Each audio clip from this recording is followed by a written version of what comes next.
And here we are live once again for another radio show. Everything seems to be quite okay. That's good. That's pretty good. And hello everybody, welcome aboard. Nice to have all of you here. It's cool. A little off here. Okay. So here we go. And we're going to start another live show. Hope everybody enjoys today's show. Okay. What the hell is that? Okay.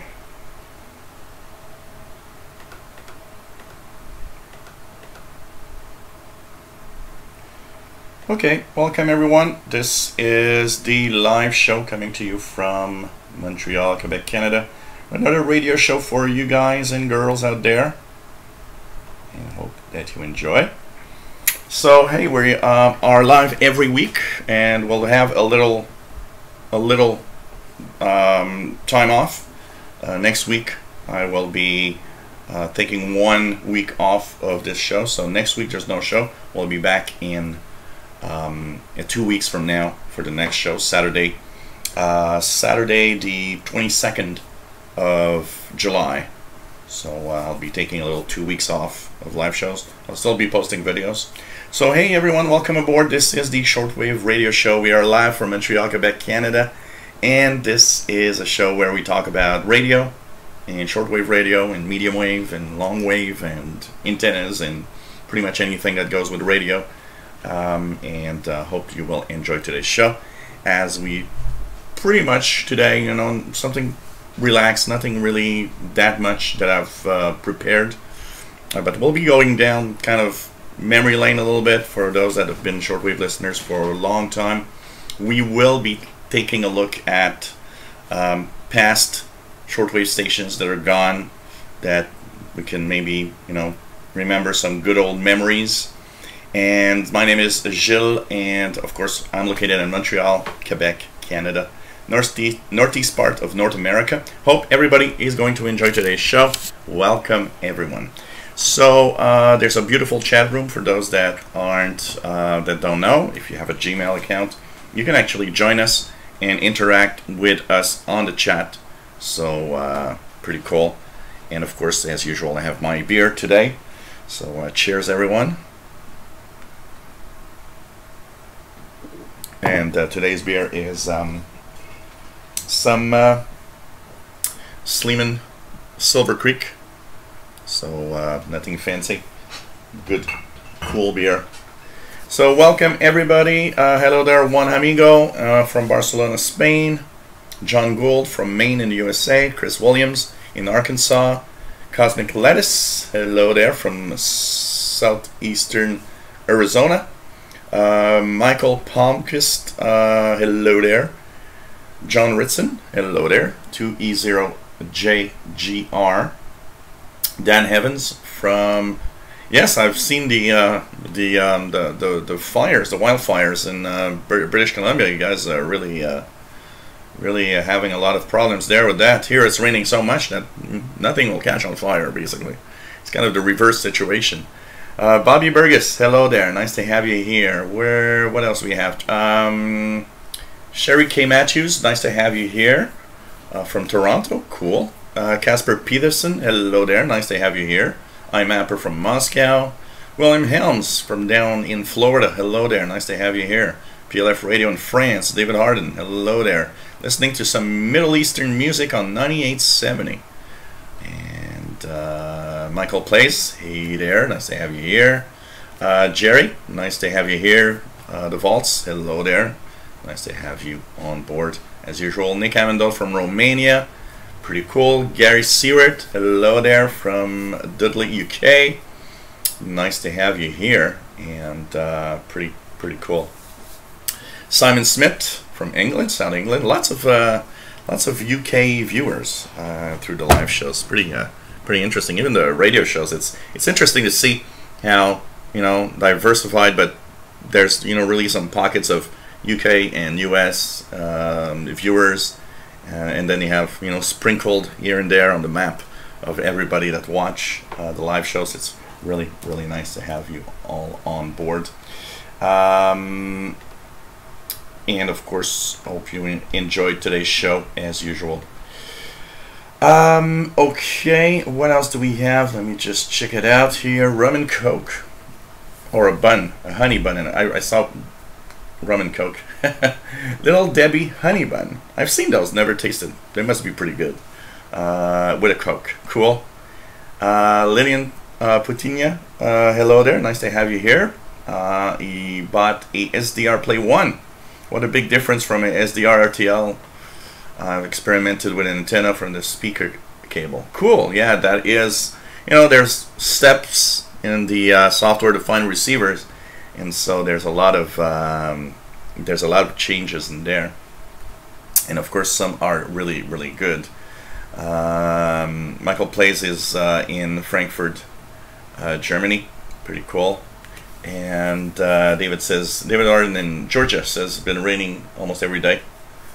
It's beginning to rust. Yeah, here too. I think it's going to happen. Today it's a really kind of a muggy day. It's not that it's that hot, you know what I mean? It's 20, outside it's 23 Celsius, which is about 72, 73 Fahrenheit. But it's just so humid that it's incredible. You just move around and it's you just melt, and you start, you know, sweating like crazy. Okay, Patrick Magnon from Boston, Massachusetts. Hello there. Christophe Tell from Montpazier, France. Bienvenue. Welcome aboard. Nick Amendot, I love my TFDO V115. It's an amazing little receiver. Is it here? No, it's in the other room, I think. Just love it. I've been really, really enjoying it. You know, if it wasn't for that FM overload that I get from stations, I gotta say one thing, it's just amazing, amazing. John Risson, what is that moving atop the pirate flag? Is a bug or a small pull cord something? Okay, here. This is a little cord because I had a, you know, those little airplanes that you can buy at a store that you hang here and they fly around in circle. So this is like the wire. I had a flying cow, a flying pig, and a plane that were using this. So that's what's hanging here. And even though I don't use it anymore, I left it there because sometimes when I'm going to show something and it's easy, it's, you know, quite solid nylon cord, so I can actually suspend something to it, which I kind of find interesting, and especially when you want to, you know, show something around. So that's pretty much what there is there. Nope, nobody's going crazy. It's a little cord here. So well, that means the camera isn't too bad if you can see that little thing here move, and it's moving because I have a fan.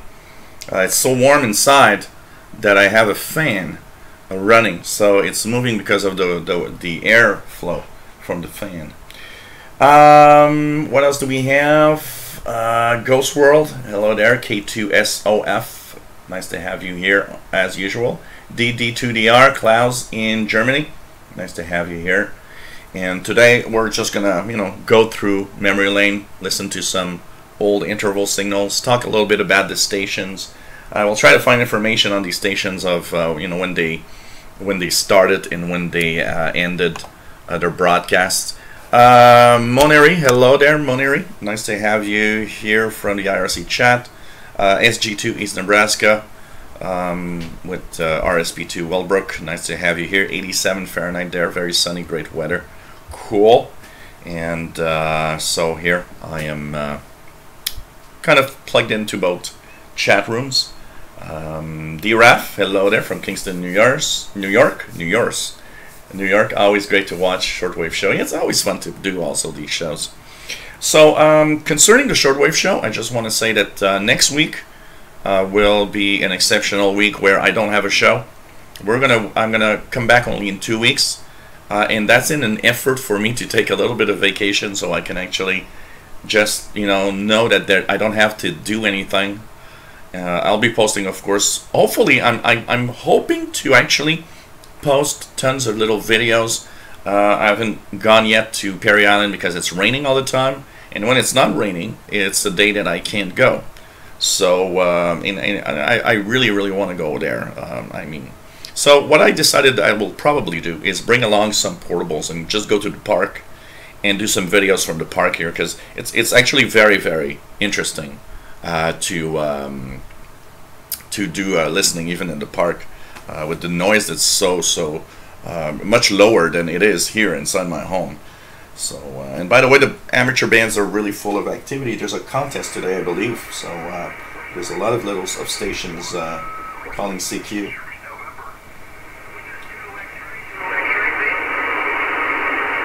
So lots of activity from I don't know what contest, but there's a contest today, and so anyways, I'll be off for next week. Don't expect a show next week. Also, I want to say about the live shows where I do for the beginners. Don't worry, they're coming back.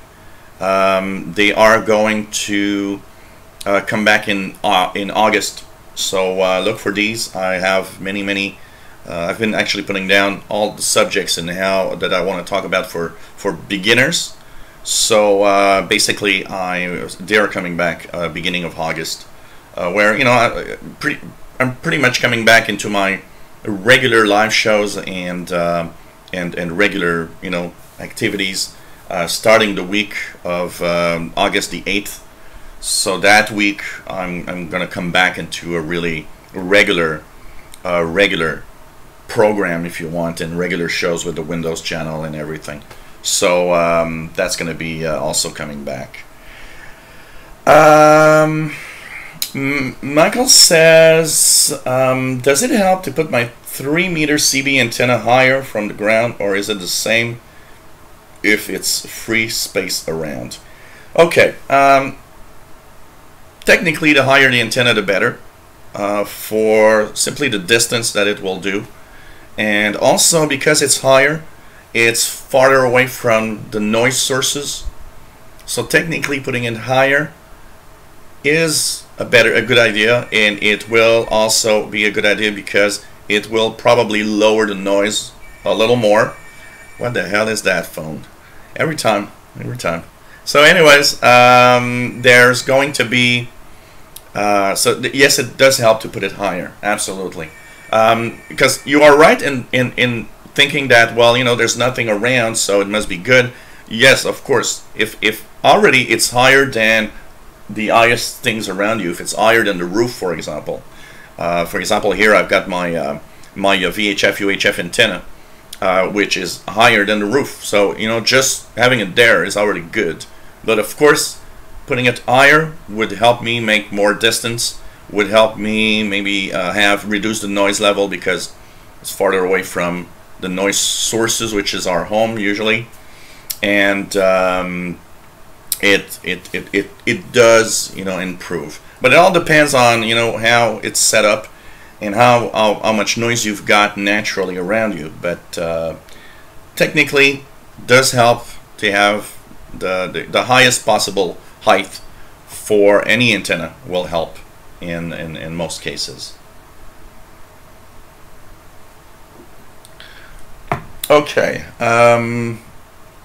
Bobby says, here's a good question. How come you do anything with music or stream WWE content and it will get blocked, but you do movies or TV shows or any other type of sports, it won't get blocked?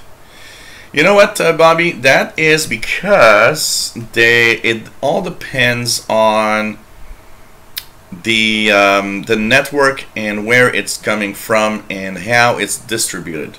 Everything over the internet is distributed in a sense that it will, for example, the big US networks, usually what will do, they will want to have only local viewers from the United States.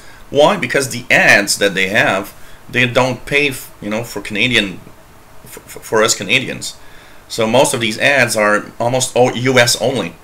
So what they want, they don't want to spend too much money on the streaming, because you got to understand one thing, is that most of these stations have to pay for the bits that they send on the internet, and they of course have that paid back by of course having ads, but also because there's a lot of content that is dependent on you being also a cable viewer. So for example, there are some US stations that will say you can view us on the internet, but you got to have a cable subscription and prove that you have our station on your cable subscription.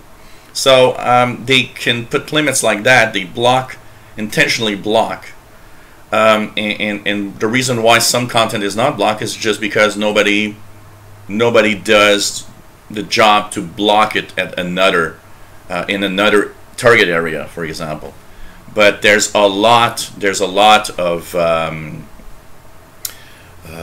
content that is blocked, and that's why some people use VPNs, because with a VPN you can actually log into a VPN that is in the United States, and because now it thinks you're in the US, it will actually let you see the content that is blocked.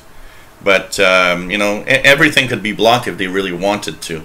It's just a question of willing to block it or not. And there are some streams and there are some websites that sometimes will kind of take a stream and stream it from another place, from another website, so that it doesn't get blocked, because it works on the blocking works only on the domain, on the website and the domain of that network. And if somebody decides, hey, I want to stream that, say for example I would want to stream a cable TV channel. Now I could get in trouble, of course, but I could just stream it, and now you could see, everybody in the world would see it because I'm streaming that content. But of course you would probably get in trouble real quick, because somebody somewhere would say, hey, that guy's rebroadcasting our own network outside. So that's pretty much what's happening. Lilian Petinia says, I still have a mini whip antenna from RA0 SMS, but I'm having trouble with the power feed unit. Install the antenna on a 10-meter post 25 meters from the house. That's the sad thing of all these of all these antennas that need power. You need to find a way to actually send that power to that unit. And because it's outside and it's it's in rough environment, rainy and everything, it sometimes isn't that easy to and it's easy to have faults and problems with how to power it and the power itself, especially if you got to be careful to make sure that no water gets in and everything. So basically, like I was saying just before, and hello there, Mad Radio DXer, by the way. I will be taking a week off next week, so I'll be back. The next show will be, of course, Saturday, July the 22nd at 2000 hours UTC. And we're going to start from there, having a regular schedule, as we'll slowly get back into, the time flies. I mean, we're already in July. And last year I actually took like July off, pretty much all of it, for all the live shows, but I decided to continue a little more this time, for the radio shows at least. So yeah, I got it here. I was thinking about you because we forgot, Jay Waterson 69, by the way, hello there. We forgot last time to talk about it. It was next to me, but I didn't have it wasn't. We just forgot. I completely forgot to talk about it. It's kind of a half bag because it's not ready yet for the expedition. But I will of course show the bag. So it's coming up. Steve P, hello there from a Sunday morning in Australia. Welcome aboard from the other side of the world, basically. DHR Williamson, hello there. Nice to have you here.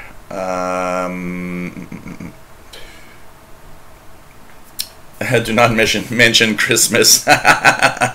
Yeah, I'm not going to really do anything. Actually, for the 2 weeks I'm taking off will be mostly I'll be a tourist in my own city.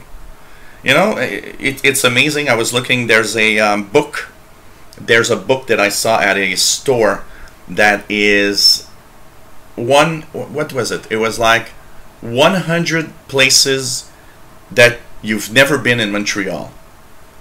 And I started looking at the book, and I actually purchased the book because I gotta say, I was looking at the page and I was like, okay, I've never been there, never seen that. Some of them were like, okay, I know they exist, but I've never been there. And a lot of them I didn't even know existed. So I'll be like doing a tourist in my own city and taking pictures. And it was like, and there's a lot of places I'm sure I'm going to post pictures, and people are going to say, hey, where did you go on vacation? And I was like, well, that's Montreal. It's just that nobody knows about this. Hey, nice to have you, Thomas Witherspoon. Nice to have you here. Pretty cool. And Thomas from the fantastic shortwavelistening.com website, swling.com. Really amazing content. Brandy Handle 03, hello there, nice to have you here. It says, have a Kenwood TS930S. And I'm wondering what antenna would be the best one to receive the buzzer in Oregon and the west coast of the United States. Well, you know, it's a lot of, I would say the buzzer, you know, I get it here at specific times of the year, okay? You gotta understand one thing here with the buzzer, is that it's not a 365 a day thing, a year thing, you know. It's dependent on specific moments. I usually get the buzzer first of all. Okay, let's just, for those that don't know, the buzzer is the Russian military kind of. They call it the buzzer because it's kind of has a buzzing tone every few seconds, and it is audible on 4625 kilohertz upper sideband. Now, I haven't heard it here in Montreal for at least, okay, we're in July, I'd say at least a month and a half to 2 months minimum. So the buzzer is not a high power thing, so in North America it is a challenge to receive it.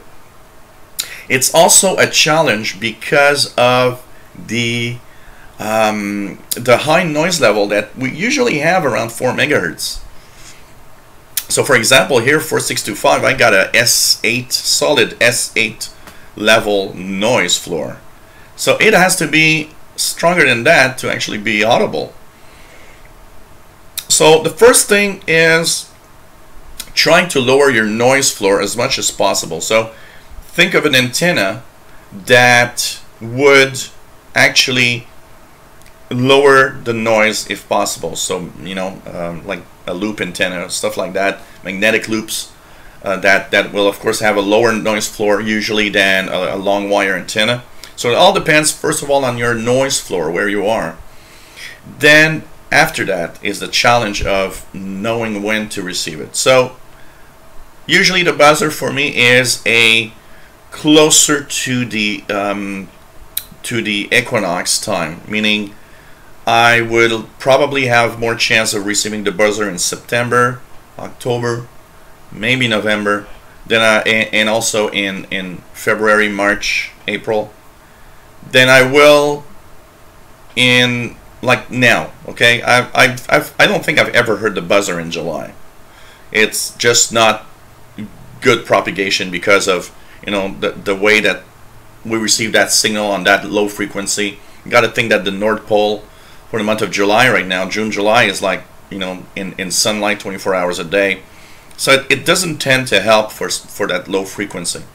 But when we get to August, September, we're getting close to the equinox, that's where the buzzer, we start hearing it really well.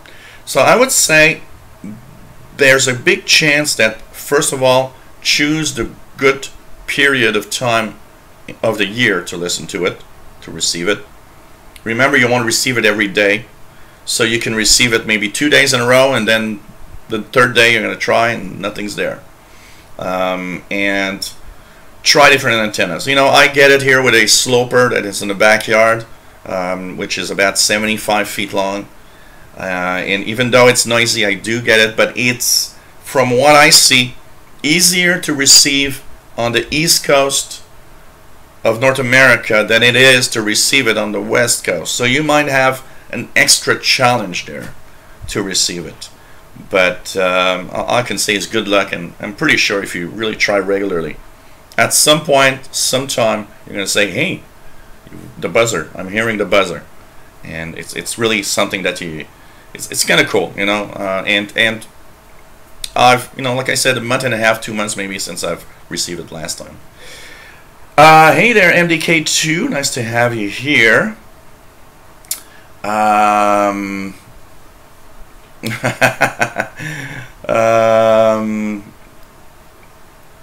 I will say that comment. I'm just coming back into the chat. So, okay, PA1SBM, hello there, nice to have you here. Ghost World says, I was actually debating rather to go to Toronto or Montreal. I decided on Toronto, but it's not too late to change. Yeah, well, Ghost World will visit the 100 places in Montreal that nobody knows about.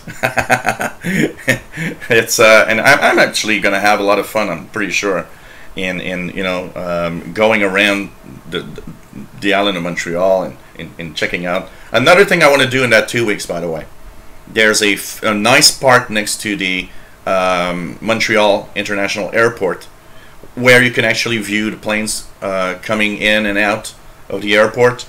I plan on going there and bringing my ICOM ICR20 and some scanner radios. I'll probably be posting a lot of airplane videos on the VHF UHF channel that I don't post enough. I really need to post more. So that's something that I'm looking forward also to do on one of the nice days. Go to the airport and check out the planes and everything, for sure. Okay, what else do we have? Check it out here. But really, you know, trying to lower the noise is the best that you can do. What else do we have? PLF Radio Sergio, I think when you live in a city, you don't notice these places or small places to visit. Absolutely. You know what? There's a few things that happen. There are things you don't know that there exist. You know what? I didn't know there was a piece of the Berlin Wall in Montreal until, by chance, I went to the Montreal, what is it called? It's the I'm trying to remember the name of it. It's in French it's the Centre de Commerce Mondial. It's the kind of the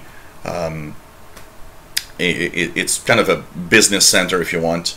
And while I was going through, I saw this big chunk of the Berlin Wall, and I was like, wow, we have that here in Montreal. We have a chunk, we have a part of the Berlin Wall. And it's like, oh wow, this is so cool. And you know, these things nobody knows. Every single time I told someone here, oh, you know, we have a piece of the Berlin Wall here, everybody says, really? Yeah. And that book is cool for that. It has things like that that we don't even know exist in our own city. And I mean, everyone, you know, I think we also take for granted our own city a little bit. You know, not going to the, you know, of course we go to the standard stuff, you know, the Olympic Stadium and stuff like that, but it's just kind of amazing. Thomas Witherspoon says, I rarely have time to hang online at this point in the day, but it worked out today perhaps because Jill and I both in the same province. Aha, yes, of course you are over here, Thomas. And how are you enjoying your stay in the province of Quebec?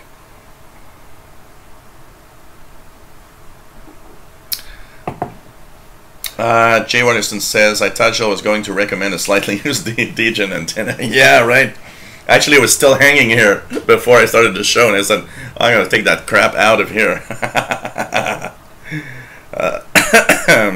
Yeah, Lenin Putinia says he's hearing the buzzer every day. Yeah, that is the biggest challenge. When you listen to the buzzer on 4625 kilohertz, it's to also hear those famous voices when somebody starts talking, which is kind of interesting. So yeah, it is a hard. I gotta say, 4625 the buzzer is a hard catch. It's a hard catch, okay? And with the noise that we have, it's a tough one. It's a good DX. When you get the buzzer, it's a good DX that you've got there. Guy Kesnell, hello there. Nice to have you here. Yeah, of course you can check it on the web SDR from the University of 20. You know, of course it will work. It's just that, you know, the fun is to have it and receive it with your own radio where you live, which is a much more interesting aspect. Hey, congratulations, Greg Hisnell has passed his general license. Cool. M. Blair, hello there. Nice to have you here. Pretty cool, pretty cool. I really need to get my license. I really need to get my ham license, I have to say. What else do we have? But I really need to get my license, I gotta say. Richard Dribble, nice to have you here. Is VA2RHT. M. Blair is KC5AJS. Really nice to have everybody here. So, oh, really, David Harden? You got a little piece of the Berlin Wall in your shack. That's cool. That's cool. You know, it's a sad past. It's a sad thing that happened from the past, but, you know, it happened, and it's kind of cool to have, you know, kind of a little piece of history, basically. Loves the Quebec area. Cool, Thomas. Really nice. It's just the weather. The weather is not perfect. What's the population of Montreal? The greater Montreal, the island of Montreal itself, are about 1.5 million. The greater Montreal is about 2 million, 2.5 million. It's I don't remember what spot Montreal has in North America for cities, but we're up there on the list of the big of some of the big cities. But the island of Montreal itself is about 1.5 million, because Montreal is an island. We're in the middle of the St. Lawrence River. From one side is the St. Lawrence River, the other side is the Rivière des Prairies, and so we're about 1.5 million on the island, and about, I'd say something like 2.5 million to 3 million, maybe 3 million. I think I saw somewhere 3 million in the greater Montreal, which is like, you know, really the general vicinity with the with you know, South Shore, North Shore of Montreal. But it's a nice city. What else do we have? Hello there, Jeffrey Kropp. Nice to have you here, New Hampshire. Thunderstorms now. Yeah, we had some really big thunderstorms. We have some really big thunderstorms this morning. I woke up at 7 a.m. because a thunderstorm woke me up. I was so lucky.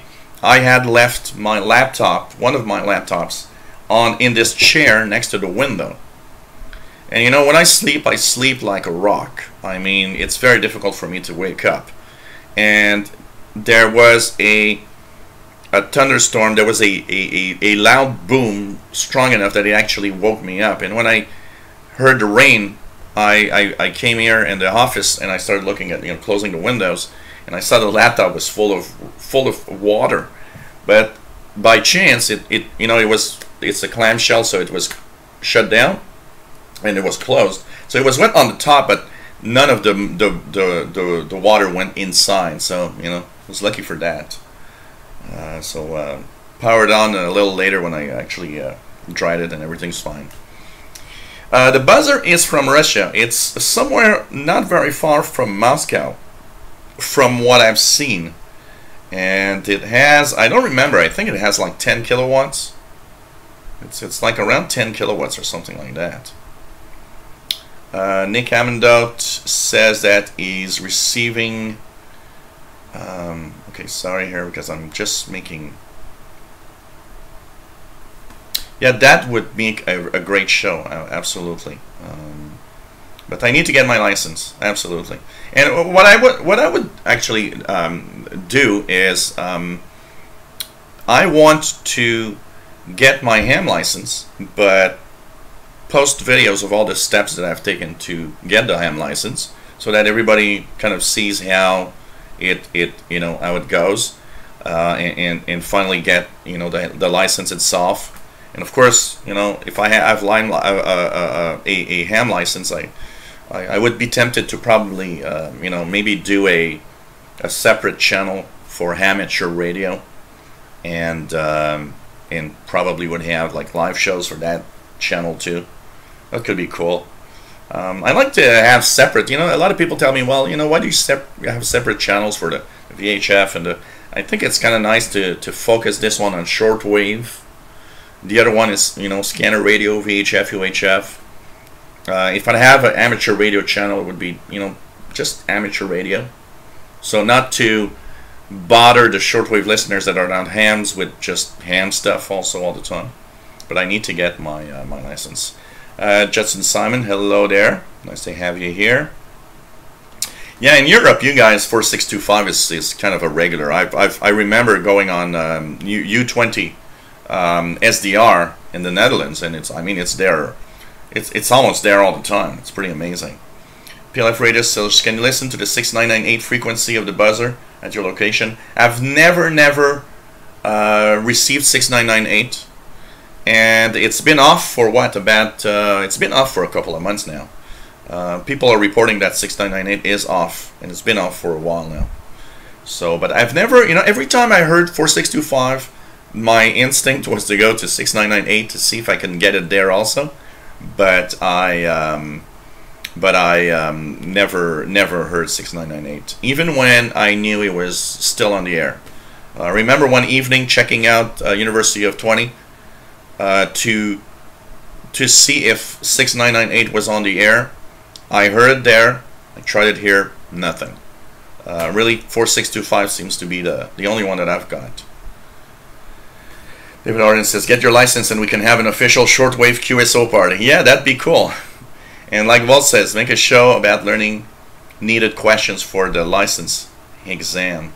That is a great idea. Having some videos of also the basics. Maybe it could be cool to have videos of the basics of the amateur radio license exam. And some people learn better by watching a video than they do by looking at a book. Maybe that could be very, very useful. Dart X, hello there from Uruguay. Nice to have you on board. Pretty cool. Neil Toombs, hey there. Pretty cool. And Richard Dribble, oh, you got a map of the North Atlantic from a U-boat in World War II. That is cool. That is cool. I'm coming there, guys. I'm a little far in the in the chat. The K2 says, it's funny, my main interest in ham radio is using JT65. Yeah, well, JT65 has that cool thing that at least enables you to, with a very modest station and very low power, to really DX the world. I mean, it's an amazing mode for that. And contrary to upper sideband, when you have to voice, which tend to be more difficult to, especially if you can't pump out a lot of power. It's a little more challenging, I would say. JT65 is such a cool mode for low power and really weak signal mode. It's amazing. Thomas says, I plan to get my Canadian AM license next year. I don't need it because I can always operate K4SWL/VE2 here, but just want to because we visit Canada a lot. You could pass, no worries.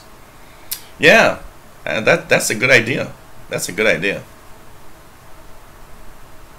Yeah, it's a pretty, it's a good sized city, Jerry. It's like, a million. I would say 1.5 million. I'd have to check the latest numbers because it's growing all the time. But maybe 1.5 million on the island, but a good 2.5 to 3 million for sure in the Greater Montreal. Hi Mapper from Moscow says the previous location was near my dacha, 40 kilometers northwest from Moscow. Then it moved 600 kilometers towards St. Petersburg. Oh, it transmits from there now. Huh, that is interesting. Huh, interesting. PA1SBM says there's Morse code through the buzzer at the moment. That's interesting. They need some station near it. Some stations near it. Pretty amazing. What else do we have here? Thank you guys for cleaning out the chat from idiots. Much appreciated. Much appreciated. Yeah, I know, PA1SBM 20, but you know, I just try to, you know, I pronounce it as I can.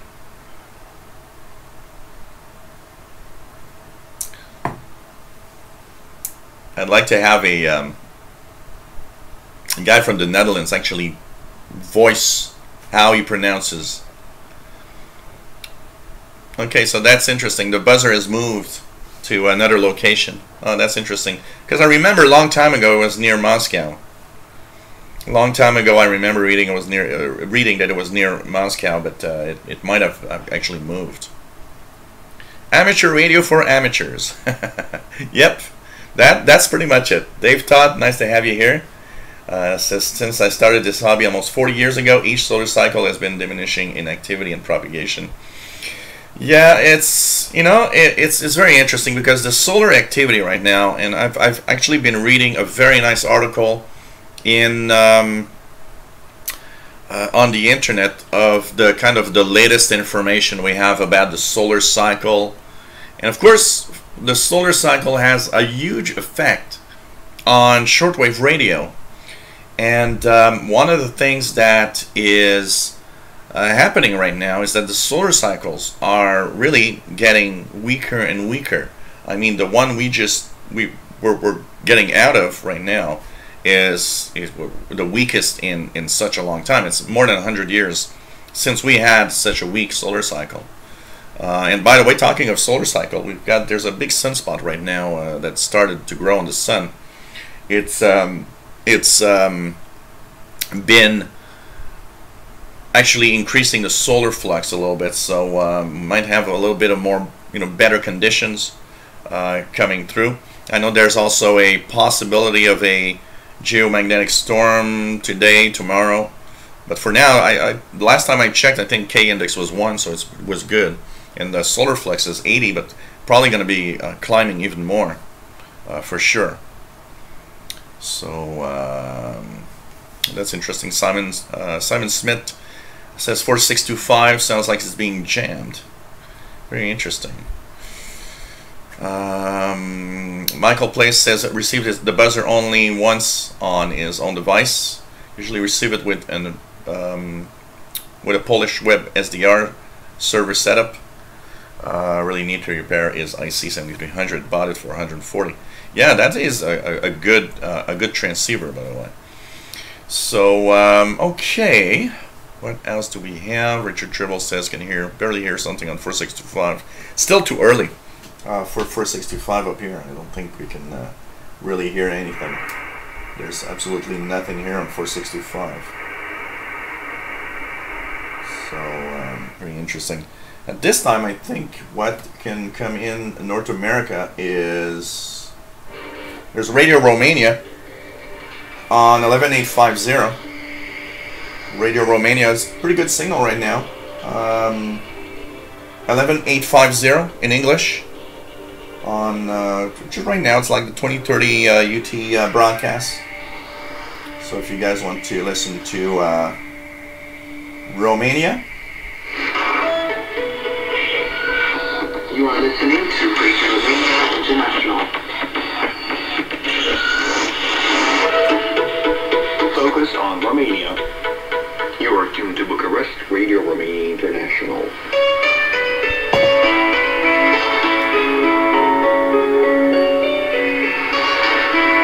So pretty good. Let's try it on a portable receiver, just for the fun of it.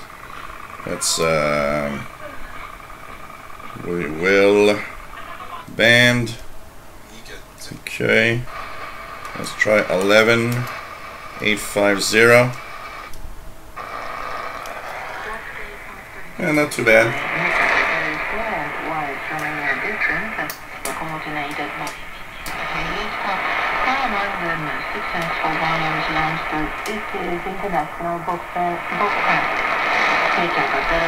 It's coming in on the Syngene ATS 505 right now, 11,850. So even with the portable, you know, receivers coming in quite well. So pretty cool. And yes, I did receive that, by the way, Jerry. The International Space Station will have some slow scan TV scheduled for July 15th. I know that they are trying to work on having it cycled through many hours so that maybe North America.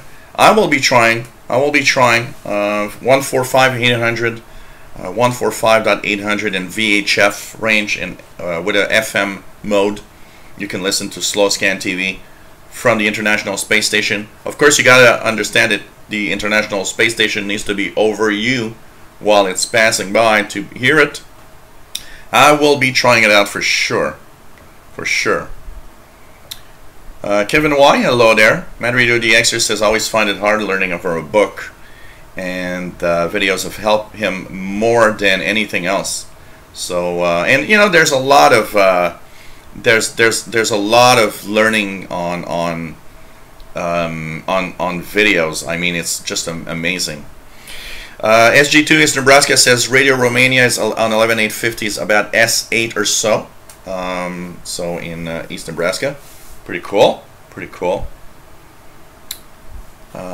So yeah, I've got that. I've got your email also, Valtz, the new mode. Thanks for sending me the link, by the way. I did see that there was a new mode being tested. So pretty cool. Dobrov J Maximovic. Greetings, YU4PPD. Nice to have you on board.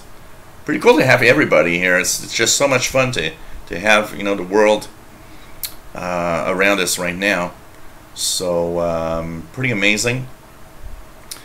And what else do we have? Yeah, K-index is 0 right now. So, you know, it's kind of cool. Oh, thank you, Michael, and for the PayPal. Much appreciated. And as you're talking about it, I'll just, you know, post it right quickly right now. If you guys want to help me out, you know, helps me continue doing these things. It's much appreciated. Thanks everybody for the donations you've been giving me. So 2 ways that you can do that. There's Patreon.com, where we have actually I have right now 12 patrons that are helping me out with you know, a little something every month. So that's patreon.com/radioandcomputers. And for PayPal, now you actually can, and it's much easier. I have my personalized paypal.me page where you can actually give me a little something. So paypal.me/shortwave. Very easy to remember. And for those that are giving me through PayPal on my old Yahoo email, still works. It's the same account. So you can use the Yahoo account, you can use the paypal.me/shortwave, and you can of course be on Patreon. Be very careful on Patreon how you set up to make sure that everything is alright. It's the only bad thing that I don't like about Patreon. It's sometimes not very clear. So sometimes it's easy to be fooled at how you set it up to give me a little something. As one viewer actually that now is mad at me learned, and I'm really sorry, but you know, it's like you've got to be very careful. And you know, in any case, the PayPal is a great way to send a little something. So yep. Ghost World says, what time period does JT65 and PSK31 usually spike in propagation? You know what? It's pretty much a 24-hour thing. It's just that you got to understand what frequency to listen to at that time. So, you know, in the daytime, 20 meter band, I mean, in the daytime, okay, during daylight hours, I can tell you just one thing.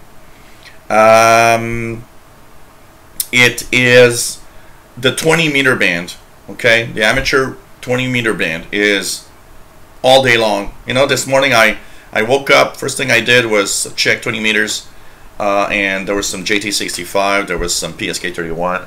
So 20 meters is probably the most active band with that. Also 40 meters, 7 megahertz. So 14070 for the PSK31, 14076 upper sideband for the JT65, and also 7076 later in the day.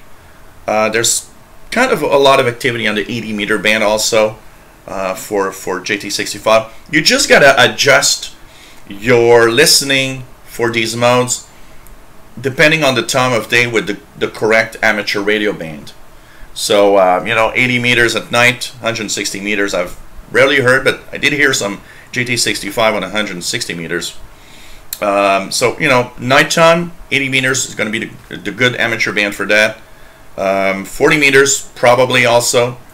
In the daytime 20 meters, even 15 meters. But I gotta say, JT65, I don't think I've ever, you know, propagation needs to be really bad for me to not at all receive any, man, I've got cat ear or something. To not receive any JT65. I mean, there's almost always something there. PSK31 also.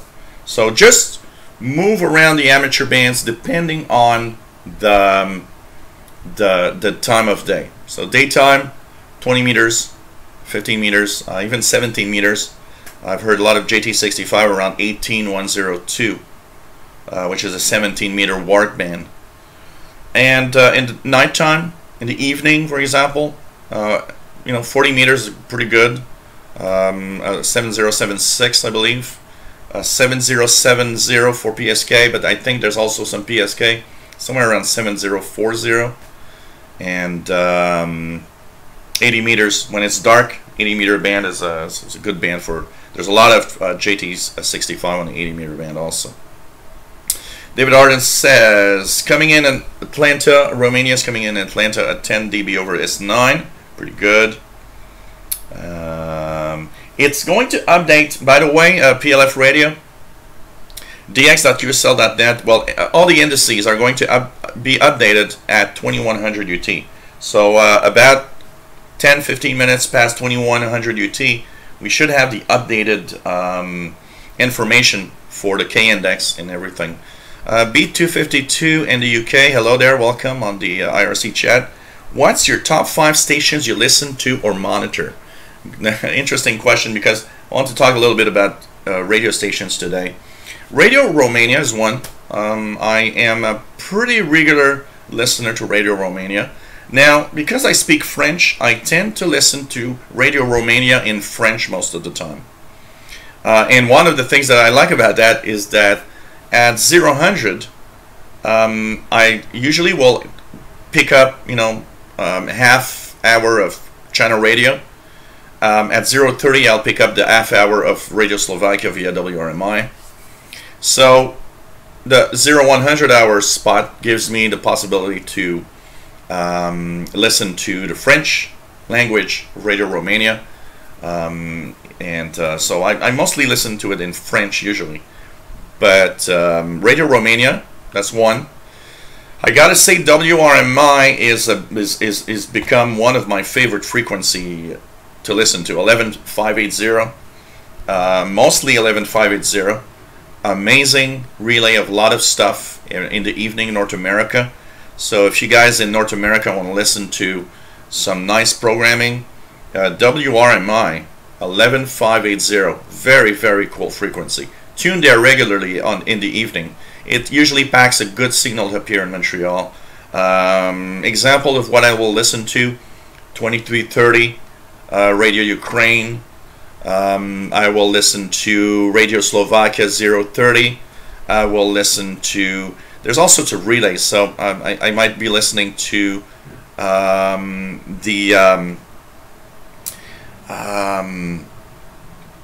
what else is there in there? There's some DX program like the AWR Wave Scan program. There's of course you know, Glenn Hauser's World of Radio. PCJ radio also is there regularly. And it's a revolving schedule that's not always exactly the same. So it's not the same every day.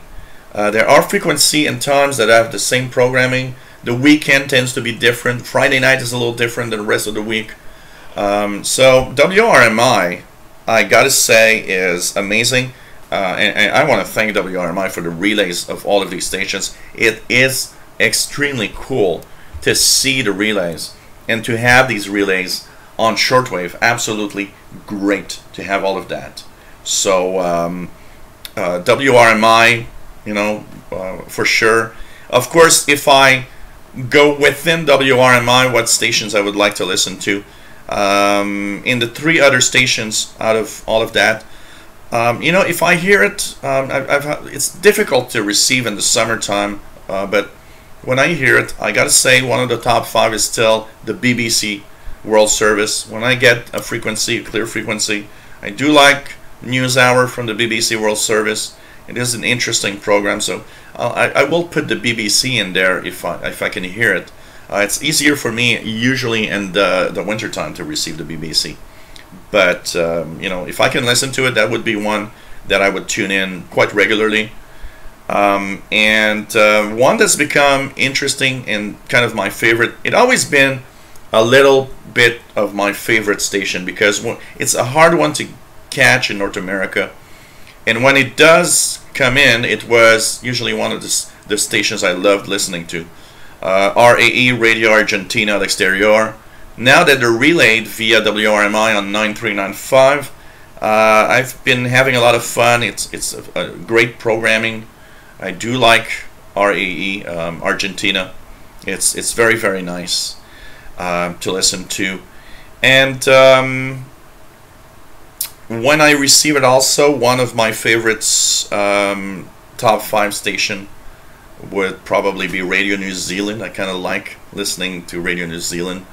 It's been packing an okay signal on 13840, but mostly 11725. 11725 been coming in really, really well. So that would be probably my top 5. And it's very difficult because I like pretty much all of the shortwave broadcasters in general. So it's you know, one of those things that you're like, yeah, it's kind of, you know, kind of difficult for me to really choose something really in general, I gotta say. Okay, coming down slowly the list. What else do we have? If I miss a question, by the way, because I'm going a little fast. Scott George, hello there, welcome aboard. Is there not a huge meteor / asteroid orbiting the Earth? Yeah, it's called the Moon.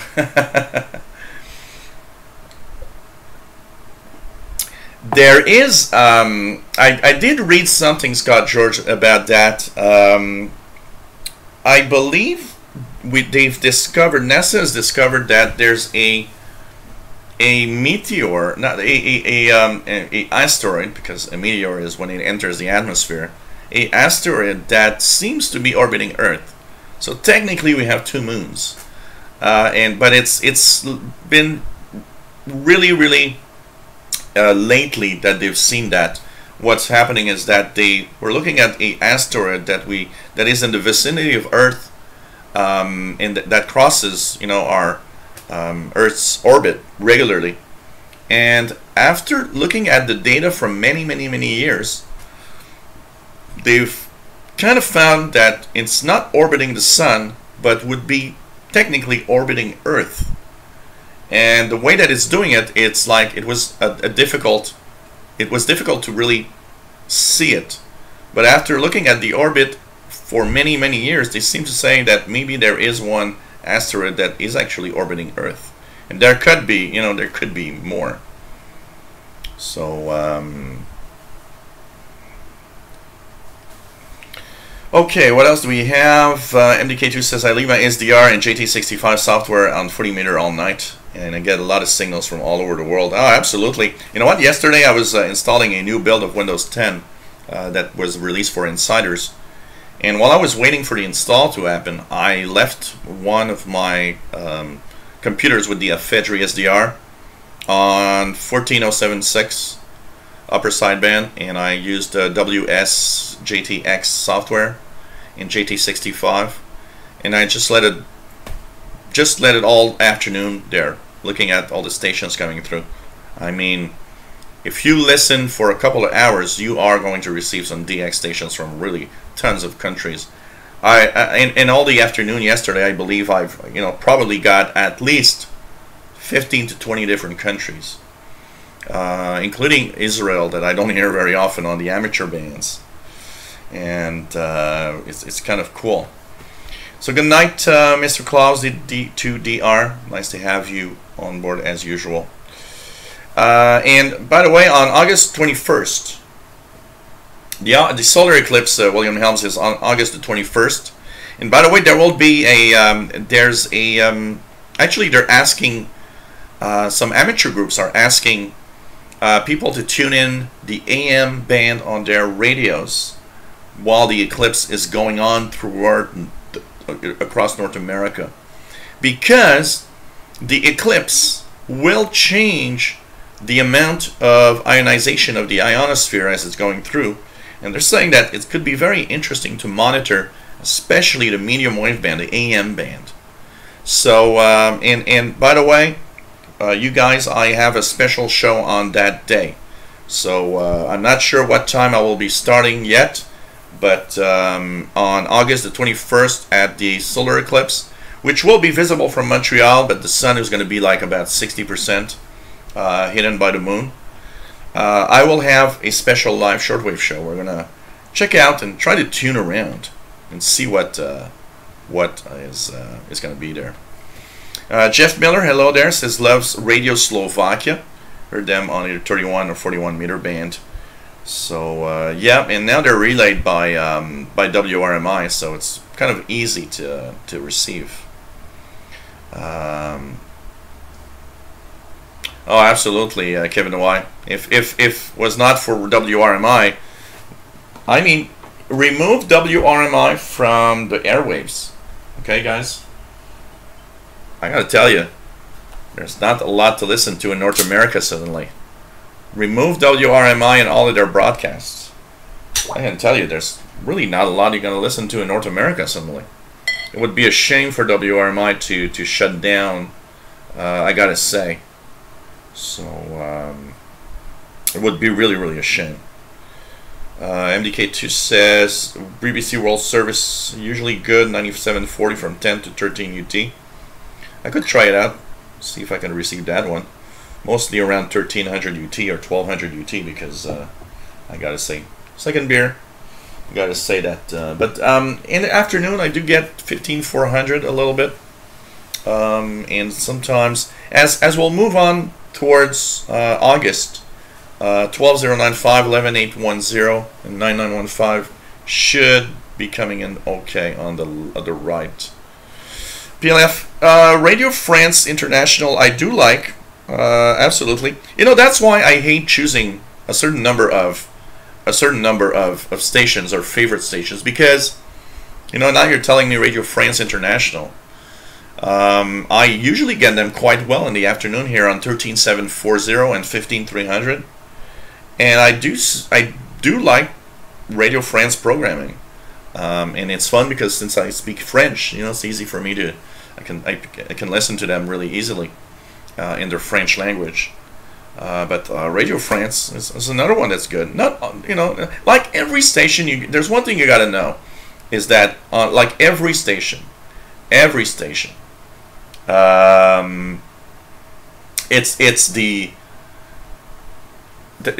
not every day and every time that it's interesting to listen to. You know, there are some times that I will listen to, I don't know, Radio Slovakia or Radio, you know, Romania, and it's like I'm just gonna listen, and it's like, okay, no, I'm not interested. You know, I rarely like music programs on shortwave. It depends. There are some exceptions with very exotic and weird You know, music that's sometimes cool to listen to, but I rarely do like some of these broadcasts when they have music on. I'm more of a, I want to, you know, if I want to listen to music, I'm not gonna listen to shortwave. I'm gonna just, you know, turn on my internet radio and choose a stream on the web of some kind. I am more of a talk, you know, genre, talk station style. So if they talk about something, a subject, it's interesting. One of the features that I do like a lot on Radio Romania is a feature where they talk about the past, when the you know, with communism and everything in the past in Romania, and how things were happening, and what you know, how life was in the communist era. It's kind of interesting. But there's a lot of stuff. It's very nice. I do enjoy a lot also learning about the different countries. So if a station has a specific item on life in their own country, I love that. I want to know how, you know, how the people in Romania, how they live, what they do, what they know, and in whatever country I'll be listening to. I love that part of programming. I'm not much of a music listener on shortwave, I gotta say. Bobby Burgess says RAE Argentina rocks. Yeah, it's an amazing programming. I love it. And by the way, I'm gonna send that out again. You know what? I think it's time we do this, and I promise, in the 2 weeks that I'm taking off for this live show, I will do it.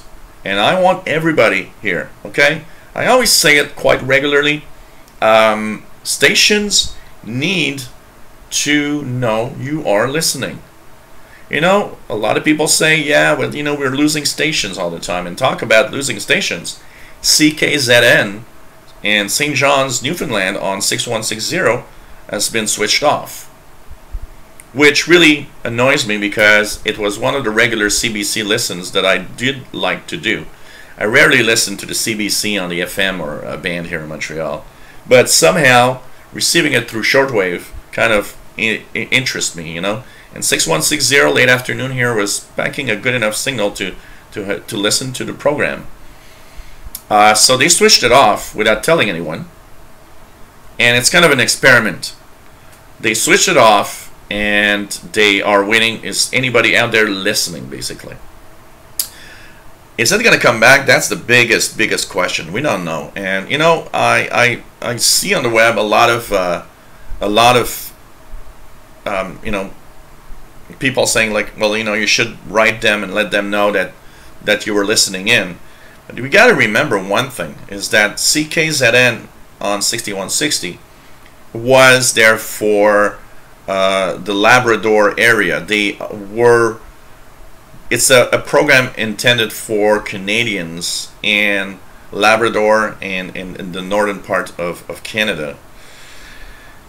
That is their target area.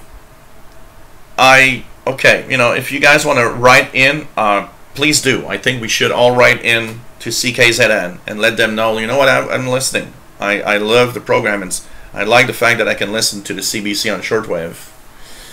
But the thing is, I'm not sure of up to where it will be something useful to write to them, because their target area needs to be the one that writes or calls in, not some shortwave guy from Europe or from Quebec. You know, if I write to them in Montreal, Quebec, I'm not at all the target audience for the CBC there. So I'm wondering, will they switch it on? If we all write to them, will they put it back on? That's one of the questions that we need to know, actually. So, but you know, if you guys want to try it, you know, write to the CKZN CBC outlet in Newfoundland. I think it could be useful, and try to bring it back if possible. It's sad because that, you know, we're losing our little relays here and there from Canada, which means that, you know, receiving anything from Canada will be almost impossible soon. Cheers, everyone. So CKZN switched off. It's an empty frequency now on 6160. For sure. So as I was saying, stations need us to, you know, they need to know we're there. And one of the biggest problems that I always say is for, you know, one person that will write in and let them know they're listening, there probably is 1,000 listeners. So that means 999 people will never write. And these stations, if they don't get letters, they're going to say, well, I'm going to switch it off because, you know, nobody listens to us anymore. And still, you know, in the latest surveys, there's hundreds of millions of shortwave listeners around the world. Which amazes me a lot in there is that with all those people listening in, why is it that there's stations still decided it's not interesting to stay on the air, to stay on the shortwave bands? And it's sad, you know. And one of the aspects with that, of course, the biggest aspect of why shortwave stations leave the air is money. Okay, that's the number one thing. Money decides everything. So, of course, if the government wants to save money, that's one of the first things they're going to do. They're going to just leave the airwaves. Hey, let's save $50 million or whatever, you know. Now, one of the things there is that, sorry, there was a lot of noise. Let's take this time in the occasion, okay? When I come back in 2 weeks, I'm going to ask you guys, who did you write to? Write to these stations. I mean, write, you know, one of the first things I think we should do is, first of all, listen to WRMI relays of all the stations and write all of these stations. Write to these stations. Let them know, hey, I'm so happy that you're back. You know, like Radio Slovakia. It's cool to have them back. They would not be back if it wasn't for WRMI. So write them. Let them know, you know what, I'm listening to that relay and I'm so happy you're back on shortwave through that WRMI relay. And don't forget WRMI. Write WRMI also and tell them, hey, you know what, I absolutely love the fact that you are relaying all of these shortwave stations. And, you know, in a way that maybe they will want to basically maybe get more relays of different stations, for sure, you know. It's something to check out. And so in the next 2 weeks, I want you guys to write to at least one station that you always listen to all the time. Take the time to do it. Take the time to, you know, let them know what you like and what you don't like about their programmings. And, you know, can ask for a QSL, but don't be a QSL hog, you know. Write some constructive comments of what you like and don't like if you're about to ask for a QSL, because at least, you know, just it shows that you're listening in and that you're interested in a program, not just in a QSL. What else do we have here? So yeah, NHK MDK2 says NHK in English, 0500 transmission from France on 11970. Very clear, most nights in Colorado. Oh, I need to try that one. 05 is 1 a.m. here, so it's a little late, but I need to try that one. NHK Radio Japan, that's another station I like. And you know, in the wintertime, I actually listen to their French language. 9855 was the last frequency they were using in French. And unfortunately, they switched from Madagascar relay to France. And NHK Radio Japan was coming in really well in French here when it was from Madagascar, because they were broadcasting towards Africa, which is in the general direction of North America. Now they're broadcasting from France, which means they're sending a signal southward towards Africa. And that makes it a little harder for me to actually listen to NHK. And so, no, I need to read more on it, Jeff Miller. I don't know exactly the size of the asteroid. It's not that big. You know, it's like, I don't know. I'm not even sure it's a kilometer long or wide. But, yeah, Scott George, I love astronomy. The other day I was listening into the, I'm loving my ephedry SDR. I actually have, was on my balcony. It was a beautiful night on, what was it?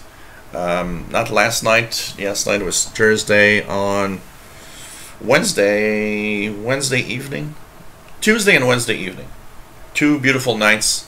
I installed my laptop on the balcony, tuned the ephedry SDR, and while listening to Shortwave, I was looking at the sky, and the moon was next to Saturn. And also, I took a pair of binoculars that I have here and started looking at the sky through in Montreal. And it's surprising with a pair of binoculars how you can actually see quite a lot of stuff. Quite a lot of stuff. In stars that are very, very weak. Hey, Calvin29. Nice to have you here. As usual, always cool. Always cool. MDK2 is listening to XPA2 sing their real message for this time. So,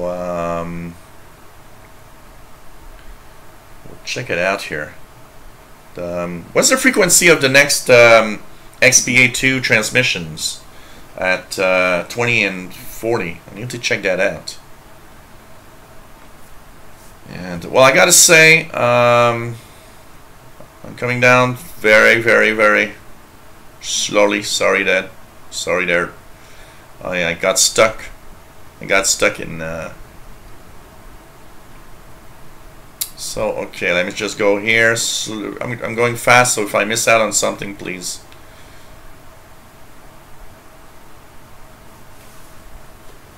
I don't usually drink beer, but does anyone like Angry Orchid apple cider flavor? Huh, that's interesting.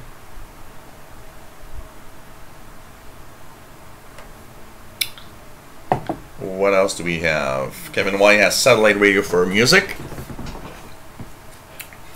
Jeff Miller says, does the CBC Canada broadcast on shortwave? I really want to listen to them via more than being YouTube clip dependent.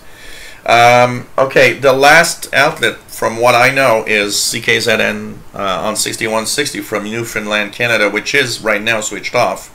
I don't know if it's going to come back, but there's no more CBC relays on shortwave.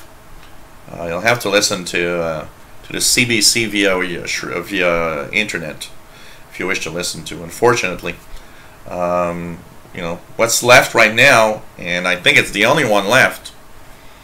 Anybody in the west coast of Canada, is any one of those stations still transmitting? There was the one from Vancouver. That was also, there was one on the west coast also on 6160. Is that one still there?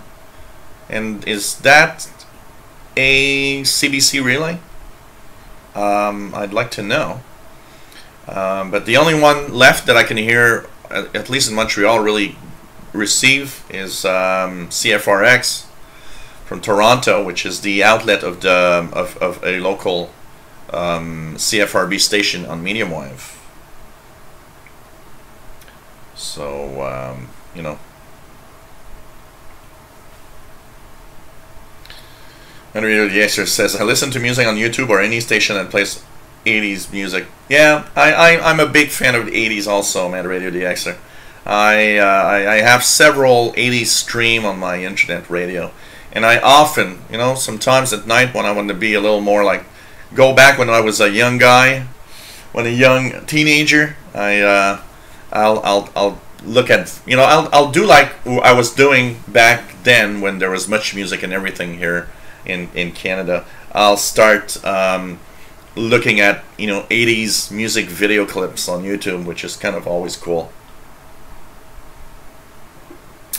Luis Arevalo, nice to have you here, says, do you have other hobbies besides shortwave listening? Oh yeah, absolutely. I am a tech enthusiast, so I love, you know, playing around with computers.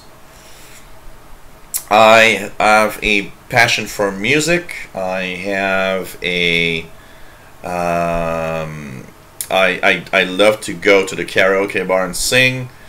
Actually, I found myself as being a kind of a artist in the heart. You know, today I look at what I do singing at the karaoke bar, and people say, "Hey, you sing so well." Play guitar. I got a Fender Stratocaster here, and you know, going back 20 years, maybe I'd have changed the way. You know, I'm a very different guy today than I was when I was younger. I do these live shows, and people say, "Wow, you're amazing because you just can do a 3-hour show and blabber about anything," which is something that's not given to everyone. And maybe, you know, who I am today, because it's mostly, you know, my life experience that changed me to who I am today. Maybe if I'd be like this when I was 15, I'd be doing something else. But I do have a lot of I'm a very open guy, very scientific. You know, I don't spend enough time doing some of the stuff that I really love. Like, you know, I've always enjoyed playing around with electronics and you know, building little circuits and stuff like that. You know, like this. You know, this little. Just check it out here. This is the last one that I've actually constructed, the little AM radio here. So it's kind of cool, you know, little AM receiver. I like, you know, buying the parts and doing little circuits. So there's a lot of little things like that that I enjoy, for sure. Yeah, 6160 is off. 6160 is off, unfortunately. And Blair, yeah, that is, we were talking about it earlier, that is a hook on a little string, because I had a flying pig, a flying cow, and a little flying airplane. What's the best frequencies for Voice of Korea in Ireland? It tends to, and Radio DXer is giving you the answer here, it tends to come in quite well.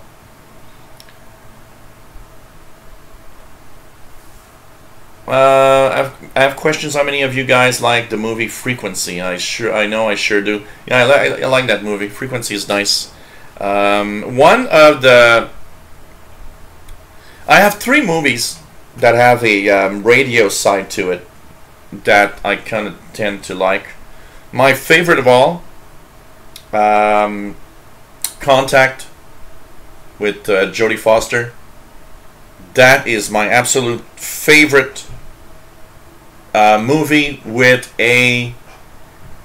It actually gets me because it dabbles in several things.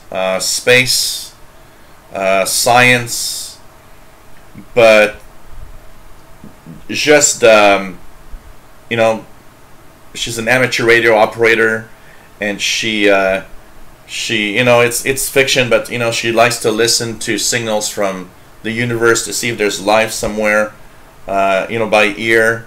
There's something about that movie, Contact, that I just absolutely love, and that's a good one. And there's another one, the Number Station, it's called. I think it's Number Station, and basically it's more of a kind of a spy slash adventure movie, but it's the movie starts with the guy's, I think, a security guard, if I'm not mistaken, or something like that, and every day there's this woman that goes in that little studio and she babbles the numbers like a number station on shortwave. That's not too bad, and, you know, it comes in with that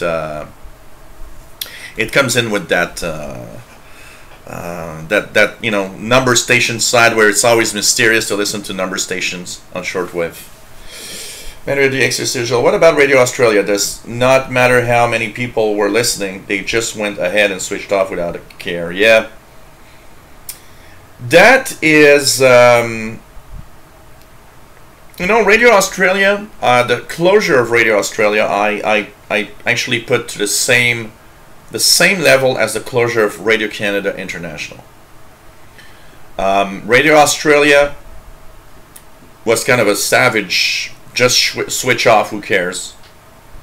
And they knew they had listeners. They knew there was a lot of Pacific Islands listening to Radio Australia. And you know what? It is sad because it's clearly a question of, hey, we're going to save money, and and mostly, and what really made me a little sad on that decision is that guy that actually, it was kind of, that guy is very controversial, by the way, the guy that kind of took these decisions, and he's, in his mind, shortwave radio is a thing of the past. We did that 100 years ago, you know, according to him. And it's like, no, you don't understand. You really don't understand, because shortwave radio is still big. You know, I get an email here and there, I get a message here and there on my YouTube channel saying, well, you know what, I don't understand why you do this channel, because, I mean, shortwave's dead. There's a lot of noise, and I remember listening and finding that it's crappy back in the 70s, and I don't even understand why with the internet it's still there. Well, that's because you don't understand at all what shortwave is. In Asia and Africa, it's still big. It's really big. And it is a great way to get an audience in a faraway place. It's a great way to get an audience with your point of view, where the internet might be blocked because of some political, you know, look at China. China does not see YouTube. China has its own YouTube. Well, shortwave goes into China. Yeah, they do use jammers and everything, but jammers are not that efficient. They are not that good at blocking the content in general. So your broadcast will still come in, even if some days it might be jammed, but because of the nature of shortwave propagation, will come in at some point. And yes, Kevin Y, money is the number one thing. You wanna, you know, countries today are all strapped for cash. I mean, we're all, you know, just look at Canada. We've had this like huge $20 billion deficit since Justin Trudeau arrived in power. It's like, you know, when your country runs deficits of this size, they look at, okay, what can we shut down that doesn't matter that much? If we look at Radio Australia, they were trying to find money. Where do you find money? Oh, shortwave. That old thing, nobody listens to that. Who cares if the Pacific Islands need it? We're talking about Australian money and Australian things. It's just, you know, sad, but it works like that a lot. And unfortunately, MDK2 exactly what it says. These people that are providing a service need to remember that service is first. The problem is that isn't what they're thinking. Service is not first for all of these stations. It's money that's first, and that's it. Take care, Lillian Putinia. Nice to have you on board as usually. But money, yeah, absolutely. Hey, you know, I bug you guys with my donation stuff. You know, unfortunately, money does make the world turn. Without money, I wouldn't even be here. I need to pay the bills, and I need to do everything. It's really sad. MDK2 says, I intend to write KBS and ask to add an English relay to go with the Spanish one. You know what? KBS should have a relay via WRMI. You know what? That's a good idea, actually. I will write also and say, you know what? You guys have a bad frequency. You know, 15575 is a hard one here in North America. Sometimes it comes in, sometimes it doesn't. I gotta say, a KBS World Radio relay, I'd love that. I'm sad. You know what? Voice of Vietnam, I'm really sad. Voice of Vietnam has changed the pattern of their transmissions. They're kind of targeting more like Central South America. And unfortunately, Voice of Vietnam is not making it very well here, at least here in Montreal. I haven't heard it very well. It usually has a weak signal. I gotta tell you that. Judson Simon says, going to write mailbox Mondays to Radio Havana, Cuba. Been listening to DXers Unlimited for 20 years. Yeah, that's an interesting. It's an interesting DX program. It is an interesting DX program, for sure. For sure. Nope. CBC Northern Service is not on shortwave anymore. Dave talked. They were for a very long time on 9625. That doesn't exist anymore. That has been switched off a few years ago. Oh, Nissan Greenwich says the doctor dealing with a sick person on aircraft on 8930. You know, that's exactly what I was listening to last year. 8930. Let's check it out here. 8930. Sorry I'm late.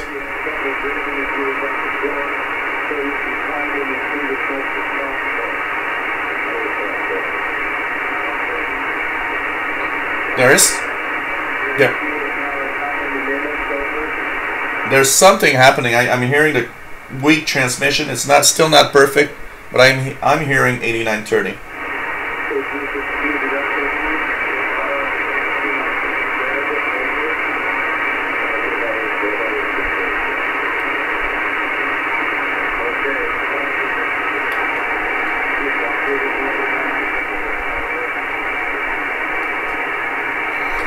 It's just barely too weak to really understand well, but they are. I can hear they are dealing about something here. They are dealing with something here. John says we need a demonstration to at least back up the claims. Yeah, I'm not sure I want to play guitar.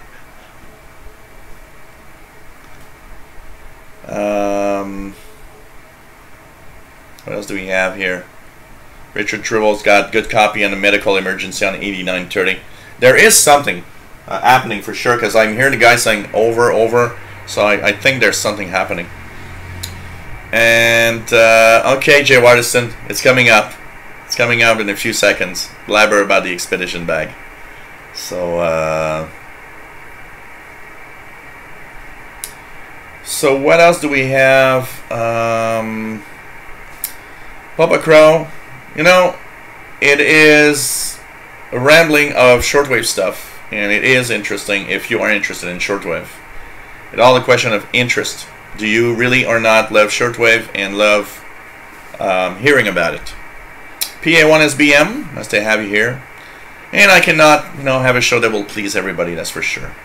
Parrot Sailor, hey there, nice to have you here. Yeah, Contact, just really, really cool. Just really, really cool. So, 13884, but maybe it already is finished. Is it still there? I don't think it's gone, eh? I should have tried it.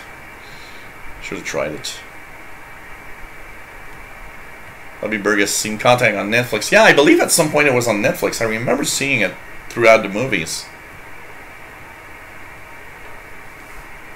Pump up the volume. Oh man. Yeah, there's also that that movie they made about the Sackville transmitter site in New Brunswick. Absolutely. Nope, not seen the movie on the of the Russian woodpecker movie. Oh yeah, oh man, what was that movie?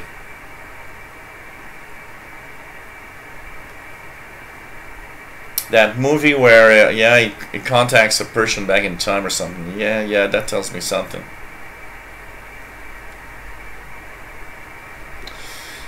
Yeah, I don't know how, these petitions, the online petitions, I gotta tell you, I'm not always sure that they are really useful. Hey, Crooked Ninja 5, nice to have you here. Pretty cool. Parrot Sailor says, one explosion in New Jersey and the internet is dead. Yeah, that's also something very, very important to understand. I always tell everybody that one of the biggest things that, you know, is important about shortwave is that it is at a zero cost, or almost. I mean, you know, you get yourself a small little portable receiver, like something like this, PL 380, 40 bucks, 50 bucks. That's not that expensive. And then it's free. You listen to the world, and you listen to Romania, and you listen to all these cool stations. No, you know, you don't have to pay a monthly bill to do that. You don't need anything like that. So you got to understand that shortwave is a great way to reach the world. And I can tell you, it's something that that a lot of people forget. Also, you know, when I hear, oh, we're gonna go on the internet with our broadcasts, look at Radio Sweden. Many stations, by the way, actually said, hey, we're gonna remove shortwave and broadcast on the internet. And almost everyone noticed, oh, you know what? We don't have as many people listening in anymore. Of course not. Of course not. I don't go on the internet thinking of, oh, let's see if there's a broadcast of some station in English from, you know, Sweden. It doesn't even cross anybody's mind. But you got a shortwave radio, and you tune around and you hear Radio Sweden at some point in the past, and there it is. And you hear about that. But you're not going on the internet to listen to these stations. I don't. You know, the only station on that is on shortwave that I do listen on the internet, because I like their news hour program, BBC. I do have the feed of the BBC in my internet radio as a favorite. But give me shortwave where I can listen to the BBC, I'll choose shortwave for sure. Yeah, that is possible that many people in China use, you know, VPNs of all sorts to get to YouTube, but technically it's kind of, you know, technically it's blocked. Edvaldo Lemes, hello there from Brazil, PY4001SWL, nice to have you here. Wow, that's a very weird one. What is that? Jeff Miller says it as a message that was. What is that? That's weird the way it says it. Message removed by the team of moderators of Google. What is that? Okay. Parrot Sailor says LBS Canada has more natural money than any 6 countries. Need money, sell some diamonds. Yeah, you know. Ghostwell says it's sad when a country has to decide what to get rid of to stay afloat. That's not the answer to the main problem. Exactly, it absolutely does not fix the issue at all.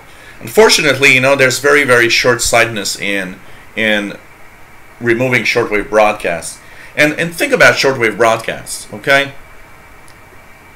How, you know, my link to what was happening in Sweden was Radio Sweden, that I really remember being fantastically cool station of the 80s and 90s that I listened to regularly. I love their programs.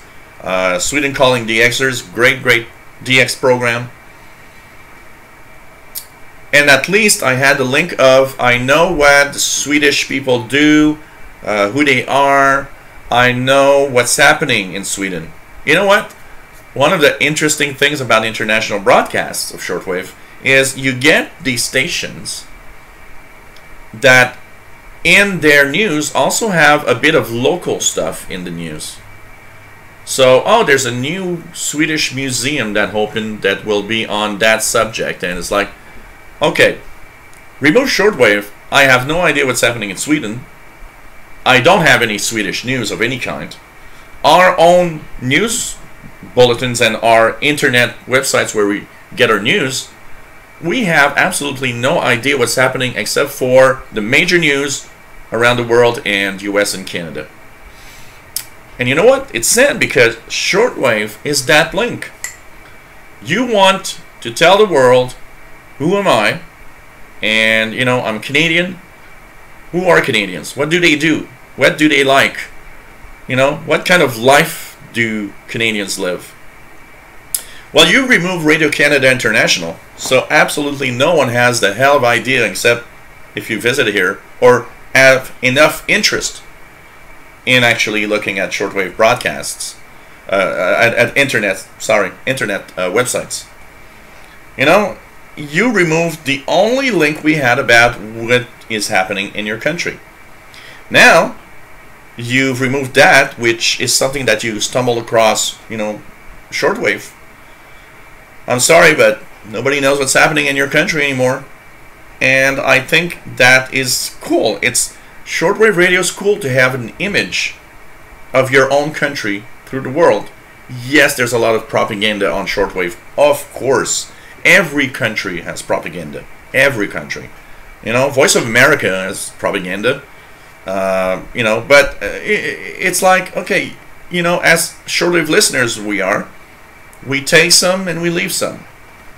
We take what we feel is right, and we kind of, you know, just not really listen much to what we feel is, okay, that's wrong, or that's not of my belief. And every country has propaganda, of course, that's the way it works. Yet, there's still some interesting stuff to be listened, or received, and learned from all of these countries on shortwave. Really sad. Really sad. Really sad. When you think about it.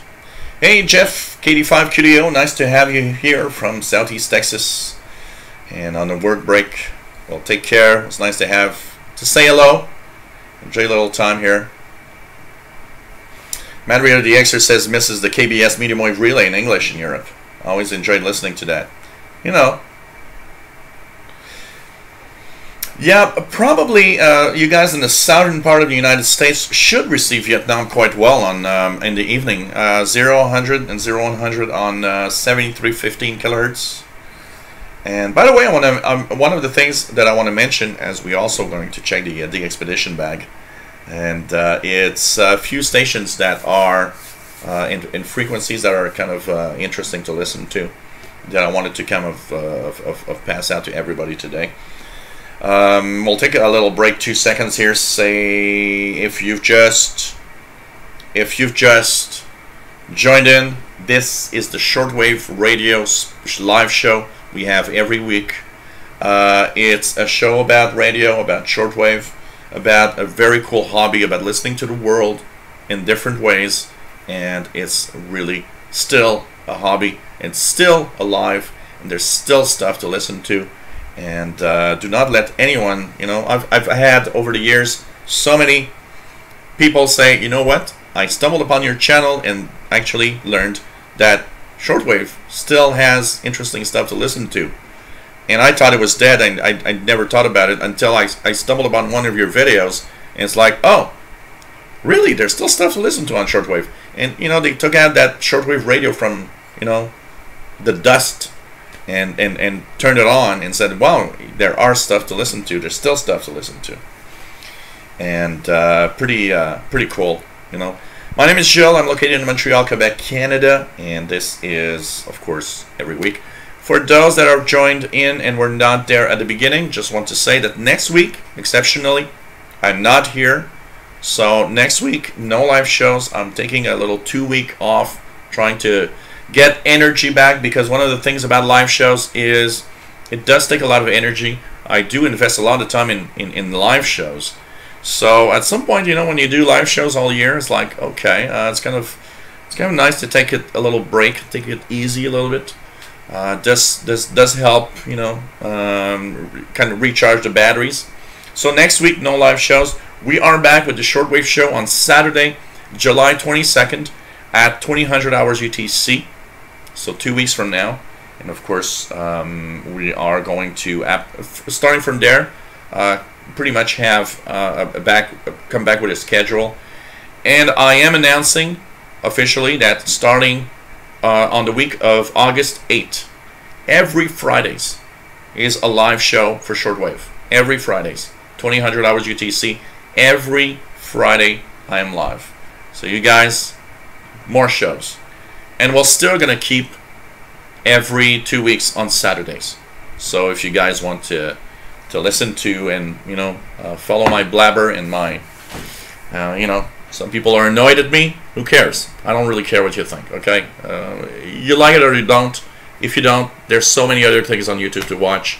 Just go somewhere else. For those of you that enjoy it, cool. It's fun. I try to, you know, have it entertaining as much as possible and talk about radio as much as possible. And thank you for all of those that follow. It's really, really cool. And so, as we continue on, John Ritson, when is on the sofa event happening? It was most fun and enjoyable. Yes. You know what? I can't officially say a date for that. The biggest issue with that is that my nephew now is working in a full-time job. So the thing is having my nephew here is a little more difficult. But yes, we are going to have something like that because even my nephew, you know, I saw him yesterday at the karaoke bar, by the way. And one of the first things he was telling me is how he misses our time together doing live shows, like from the couch for the Windows channel. And one of the things that he wants absolutely to do, because he really, really enjoys the time, is to do, of course, the radio show on the couch with portable receivers, and you know, his take. It's cool because he's got his take on shortwave radio from the viewpoint of somebody that's a newbie that doesn't know a lot about it. So I promise we will have that, and we will continue. We will continue doing that for sure. For sure. So, but I don't have an official date yet. I was thinking maybe on a Friday. He could be here like at around 6 p.m. It's just that it's late for European viewers because it would be like 2200 hours UTC. But that could be a possibility. Do a later show sometime with him, so he would, you know, have time to come back home and eat a little something, and then we'd do a live from the couch show with radio. So that's a possibility. But I have to talk with him because he's the one that's going to decide all of that. So, what else do we have? Hey Mick, nice to have you here. No problem. As Paul put in an appearance today. No, he's sleeping in the living room, and he hasn't actually at all he hasn't come to say hello to anyone yet. So, Cat is, oh, sorry. So Cat, you know, maybe he'll be there, appear or not. MDK2 says, with Radio Australia, they have that one legislator that trying to get it back. I'm not sure how that's going right now, but that's probably having more impact than any petition. Yeah, that's what I think. I personally don't think they care. I don't personally think they care about the opinion of people that are going to write in or send a petition of, hey, I'm in Canada, I miss Radio Australia. They don't care. They don't care. That's not what they care about. I can tell you that for sure. What else do we have? So David in Barcelona, nice to have you here. Pretty cool. Bobby Burgess says listens to internet radio. You know, I listen to internet radio, but I don't listen to stations from, you know, I listen to music mostly. We'll say that. Pandora for music, Parrot Sailor. Yeah, like that, you know, I'll tune in for music mostly on the internet for sure. Hey, Patrick Manny, nice to have you on board. Pretty cool. Ghost World says the problem with that is that way more people have the internet than shortwave radios. So the amount of people just by sheer number will tune to the internet and not on a radio. Well, that is a wrong thing, Ghost World. There actually is, around the world, as many, if not more, people that own shortwave radios that actually have an active daily internet connection. There are, the BBC had a survey, and they kind of measured that there were several hundred million people listening to shortwave every week. Several hundred million. And that one of the numbers I have seen somewhere is that more than a billion people actually have a shortwave radio, and it's probably even bigger than that. And the thing is, you got to remember one thing, Ghost World. There's a difference between people that have internet and people that sometimes can connect to the internet. If we look at people like us right now that have an internet connection that we pay for and that is there every day, we are a small number of people around the world. The majority of people that have internet around the world right now are on connections that they have because they go to, you know, a public Wi-Fi or something like that. And that is not a connection every day. That is, well, when I go to a public Wi-Fi, I have my internet, but I don't have the money to pay for that internet every day. And there are more people that will actually listening, more people that it's listening to the shortwave bands than people that are listening to any type of broadcast over the internet. Yeah, that must be exactly. Lady Addis, hello there. It must be some kind of filter. I don't think Google is actually monitoring the chat, but it probably has some kind of filter, and probably has some kind of filter. Then when you write some really specific things that you write, there's probably an automatic process that blocks what we want to say. And it's kind of weird. It's the first time I see this in the chat that Google moderators have removed something. Very, very bizarre. I'm getting too popular. Google's checking everything I do now.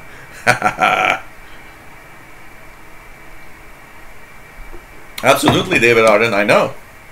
You know, if it wasn't for Donald Trump, we don't really know much of what's happening in the United States either.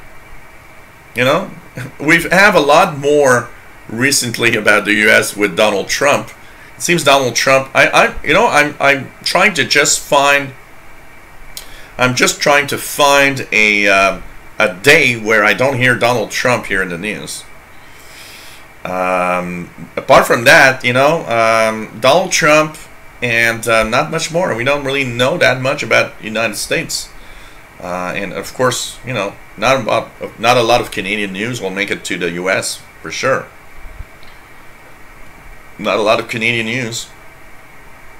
Okay, just going quickly here because I'm very, very far. Yeah, we all need a break from time to time. You know, recharge the batteries.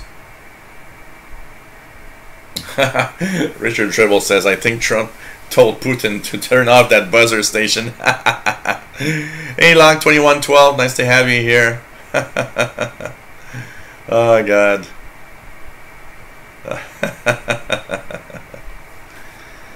And, yeah, broadcasters have to pay for that connection.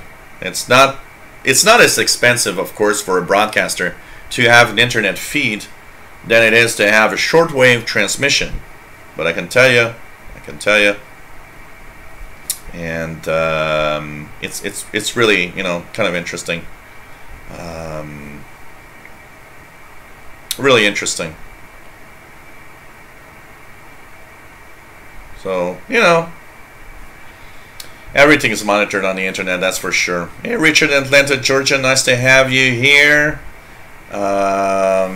And he says, it can be heard on WHRI 7315 in the evenings. Yeah, but here in Montreal, it's almost zero signal.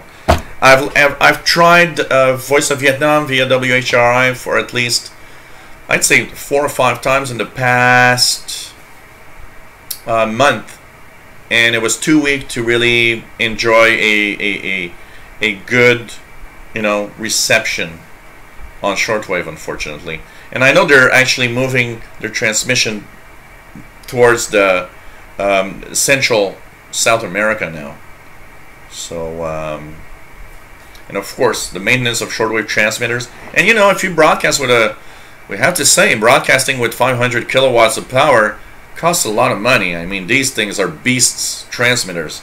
They really, really take a lot of power. So for sure. Yep, I'm going to recharge my capacitors, Ghost World, for sure. AF Blasty. Well, you know, it's not weird to say. I think we all can agree on one thing. I mean, the Cold War was a horrible thing for a lot of people. It was not, you know, technically very cool. But the Cold War, for any shortwave listener, the Cold War was kind of, it was the happy days of shortwave. The Cold War and shortwave transmissions were really cool. And I think anybody that listened to shortwave for quite a while, like me, well, you know, it's not the Cold War we miss, it's what came with it, the amount of shortwave broadcasts. I mean, on shortwave, and you know, they understood one thing in the Cold War, is that, yep, we could send our political views, our, you know, communist way of life, our whatever, and at the other end, you know, us here in North America send the, you know, capitalist way of doing things, send our free speech, and you know, I really put that in brackets, because free speech to the world, and everybody wanted, and we all knew that shortwave was a great way to broadcast all of that, for sure, you know. I mean, I can tell you. Danny Shortwave and Radio DX, hello there from Yonkers, New York. And yeah, you know, that's one of the things I was thinking about in terms of viewership. You know, when I look at shows as we move into summer, and especially, you know, today I was actually thinking about this. Well, about an hour and a half before the show started, I was outside, and it was we had a thunderstorm, but then it was kind of sunny, and it was like, you know, one of the things that probably is also a problem in viewership technically is the fact that you got to understand that in summertime, you know, who wants to sit in front of a computer screen or a TV and see me blabber about shortwave radio for a couple of hours, you know? It is, yeah, I'm taking an official shortwave break, yeah. Not from shortwave.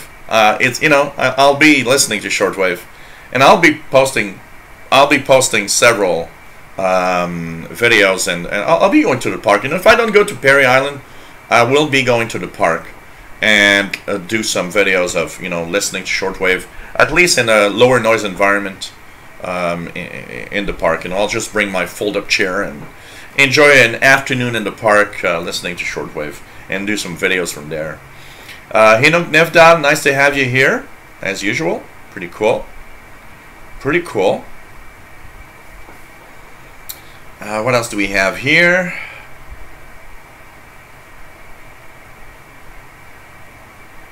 What else do we have here?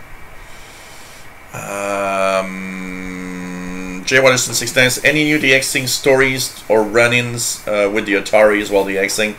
No, because I haven't. I haven't gone to Perry Island, so I haven't run into idiot cops that think that they know everything. So no, I've not had any rant or anything with the law enforcement because of that.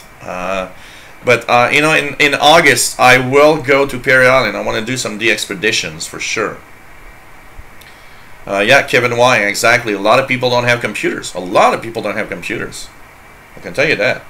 John Risson says, I cannot stream all that much from the internet as my internet can be very slow. So slow that an asthmatic tortoise could be for speed. That is a problem of a lot of people, by the way. Having a connection that is not necessarily always up to the speed. Actually, you know, you're talking about that, John. I had a news bulletin. You know, I have a daily tech news bulletin on my Windows channel. And I think it was about a month ago. I had one of my news item was that there was a lot of U.S. Internet service providers that were having a lot of difficulty giving a decent speed on the internet, and that things needed to change. Patrick Mannion says, I have 2 shortwave radios, a Kato K8 1103 and a CC Skywave. Cool. This is cool. This is cool.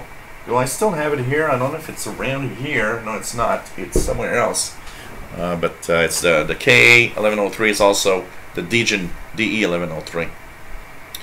And yeah, if they don't have computers, they can't even watch this show. You know, you guys are more advanced for sure in your computer and connections for sure. And as David says, 200 kilowatt AM needs the power of a small town. Yeah, it's completely crazy. I mean, the amount of power needed for sure. Brian Milligan, hello there, says, we're excited to find out Laser Hot Hits also stream live. Oh, that's cool. John Young, hello there. Says, for us in the first world, it's a hobby. For the billions of people in the third world, it may be the only source of live news and entertainment they have. That, absolutely. Absolutely.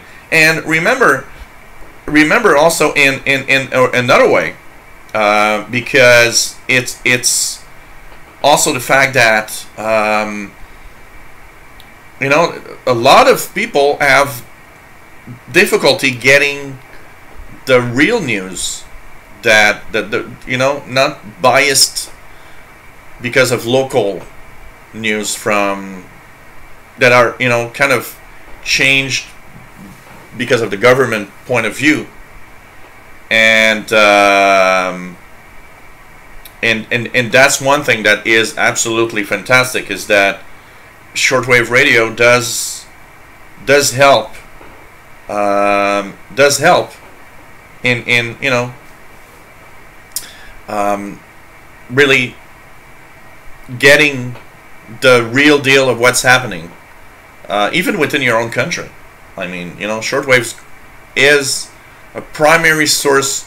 I'd be actually curious. I would like to have a real number of how many people around the world turn on their shortwave radio daily, because it's the only way that they can actually have officially have good news, or the news, and know what's happening.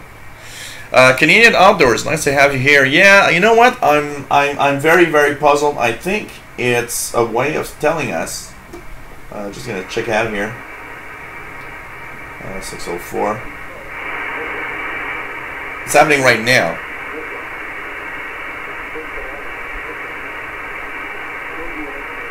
We say right now. We just said Indianapolis missing. Every city, it's New York radio right now, and every city is missing. And you know what? I'm starting to wonder if it's not a way of, like, saying that eventually these broadcasts are gonna just leave shortwave. I mean, they're just wasting transmitter time and power now as they're broadcasting. The New York radio is only broadcasting missing on every city. There's no more weather reports, and it's been like that for several weeks, if not a few months. So I think that I'm starting to wonder, is either somebody somewhere didn't see the thing going, or it's one day we're gonna get to these frequencies and New York radio will be a thing of the past.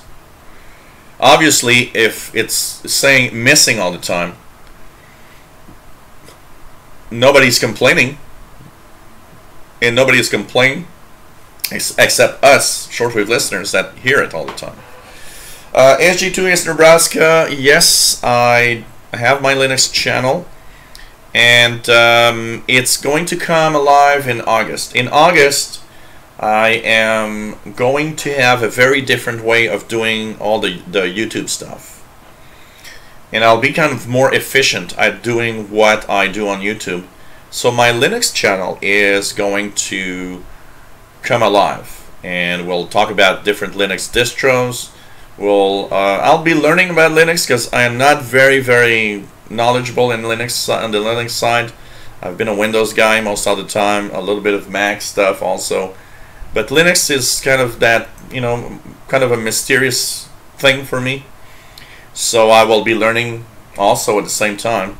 So it's coming up in August. In August, there are several channels that right now I've kind of left apart, doing not much, that I will bring back to life, and in trying to do also videos in a more efficient way, so that I can have it, that I can really, you know, post daily videos on several channels at the same time. I really want to do something like that. Well, you know what? One of the thing, Lady Addis, that happened in recent years, many shortwave stations have actually, in a way to save money, dabbled in lowering the output of power to broadcast on shortwave. So a lot of stations that were 500 kilowatts have lowered to like 200, 150. You know, some of the broadcasts we hear, even though they're stated at like 250 kilowatts, for example, I suspect that they've lowered that to maybe 100, 150 without saying it to anyone, and testing out that it's still you know, being received around the world or wherever they need to you know, to broadcast.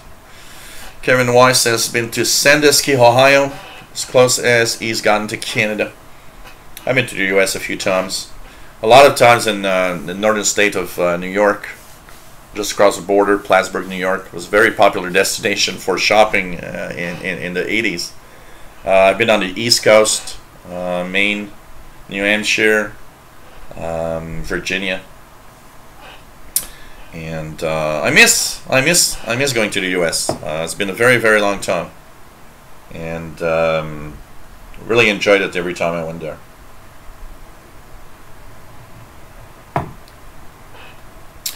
Okay, what else do we have? I have Blasty got into a contest with Radio Moscow back then and won a record album. Okay, what are okay, what's the coolest thing? And that's a question I want to ask you guys. What's the coolest thing you've ever received from a shortwave station? Something that right away, as I'm asking the question, you said, oh God, I remember receiving this thing from that station. So the coolest thing I've ever received from a station, now I have several because I wrote a lot, but I won a record from a Canadian artist from Radio Canada International. And what was really cool is because Radio Canada International and Radio Canada, the CBC, is here in Montreal. Actually, it's a Radio Canada, a guy in a Radio Canada car that actually brought the album to my home, not the mail. The other thing, you know, some of the cool stuff I've received over the years. A 10, I think it's a 10 sucre dollar or a bill from Ecuador. Wow, there's a lot of stuff that's cool. You know, I'm trying to remember. There's so many things that I found cool that I received. But if you guys had one little thing that you remember receiving from a shortwave station and saying, this is so cool, what would be that thing? So here I've, you know, kind of the album, the record from a Canadian artist. Was kind of cool.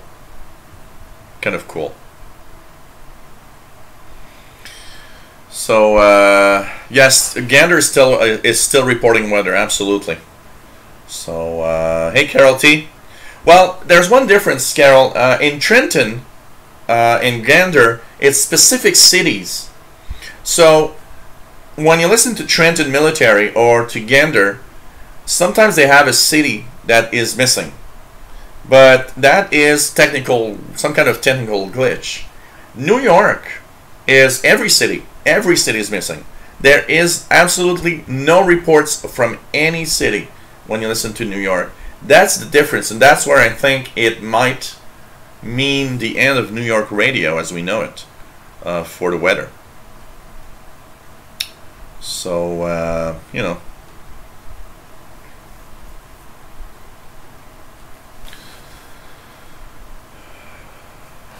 Gilles Tourneau comes alive like Peter Frampton. Simon Templar, nice to have you here. Greetings from sunny Portland, Oregon. So, been flying out your new drone. Oh, cool. I need to get one of those eventually. That'd be cool. Scott Church says radio reception picks up around dusk where I am. So I can garden till then or go to work 5 6 a week. Need group pumpkins from seed. Cool. Hey, Sunny the Xer. Hello there, Keegan in Northwest Arkansas. Nice to have you here. Sunny and 91 Fahrenheit. And very, very cool. Yeah, 8 cars. I've also dabbled on that also. I need to visit the west coast of the United States. Actually, I need to visit a lot of the United States. I need to go down to Florida. I need to visit every state. I think every state must have some beautiful stuff to visit.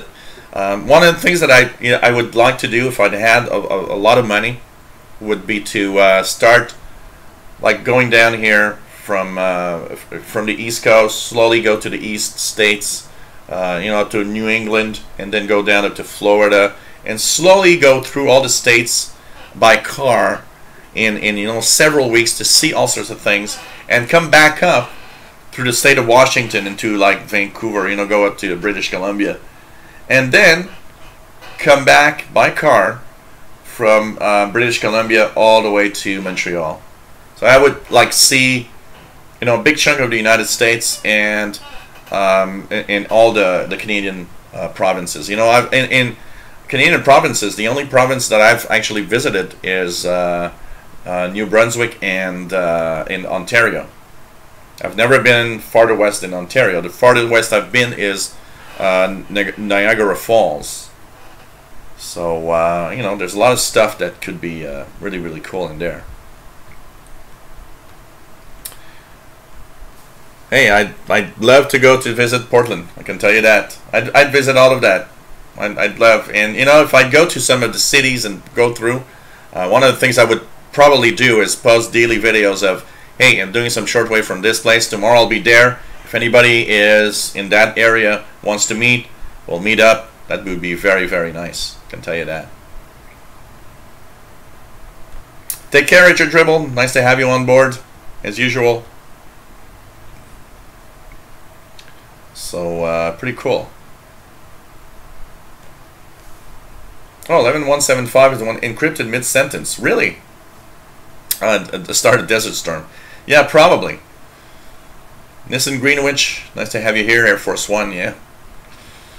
Oh, man. Who was that Canadian artist? Oh, it was Angèle Arsenault. It's a French-Canadian artist from Quebec. Angèle Arsenault. And, it was not a fancy artist like, I don't know, Brian Adams or something like that, It was like a really very local French-Canadian artists. And Angèle Arsenault. Angèle Arsenault.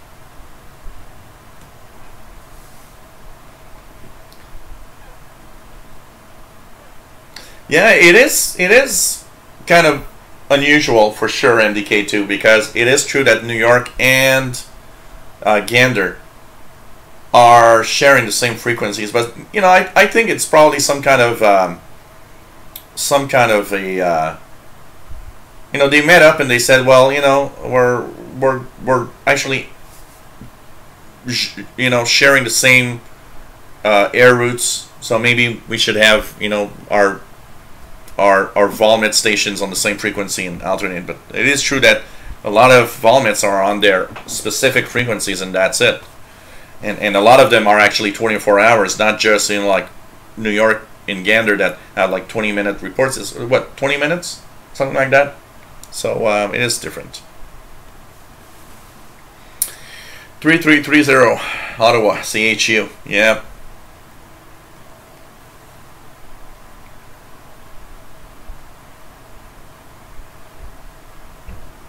Yeah, they would send a lot. David says sending CRS Spanish a letter and report an email and receiving QSL some weeks after and finding another QSL. You know, we always remember our first QSLs, by the way. Always remember our first QSLs.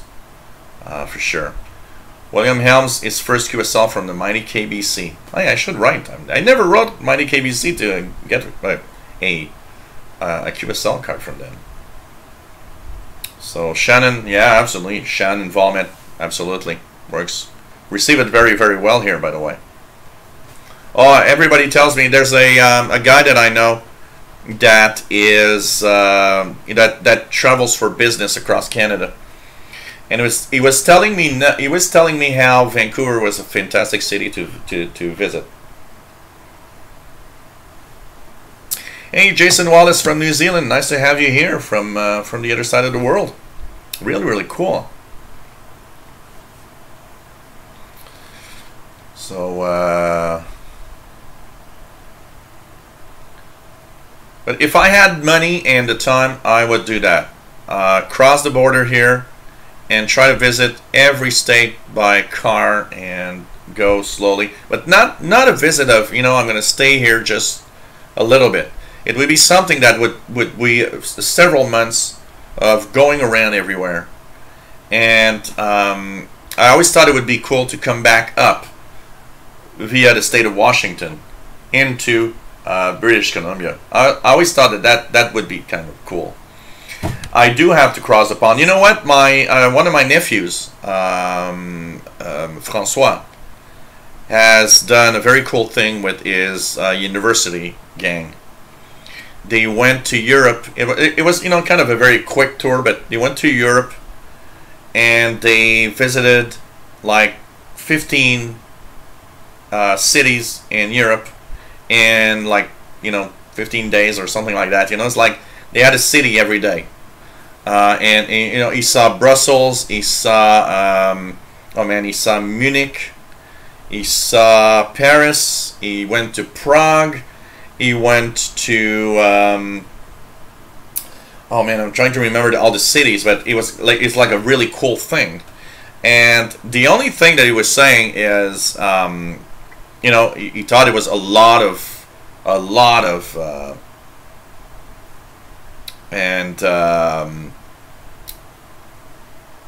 you know, a lot of travel, but he did find it really cool to see all of these cities. And you know, I just look at that and it's like, yeah, you know, I'd love to go to Europe, absolutely. I really would love. What the hell? A bird just crashed in the window. So I would actually love to go to Europe, and you know, I promised myself that one day I will, absolutely. And yes, I'll go in Barcelona and meet you, David. We'll have a beer together. That'd be cool. So, GoPro cameras are cool, Jerry. Jay Watterson says, if you plan on going to USA, yeah, but I know that's months. I know that's not just a few weeks. Yeah, it was pretty cool, Jerry. Yeah, Carol T. French Canadian artists, English artists, French Canadian English artists. Yes, there are such a things. I would classify that, you know.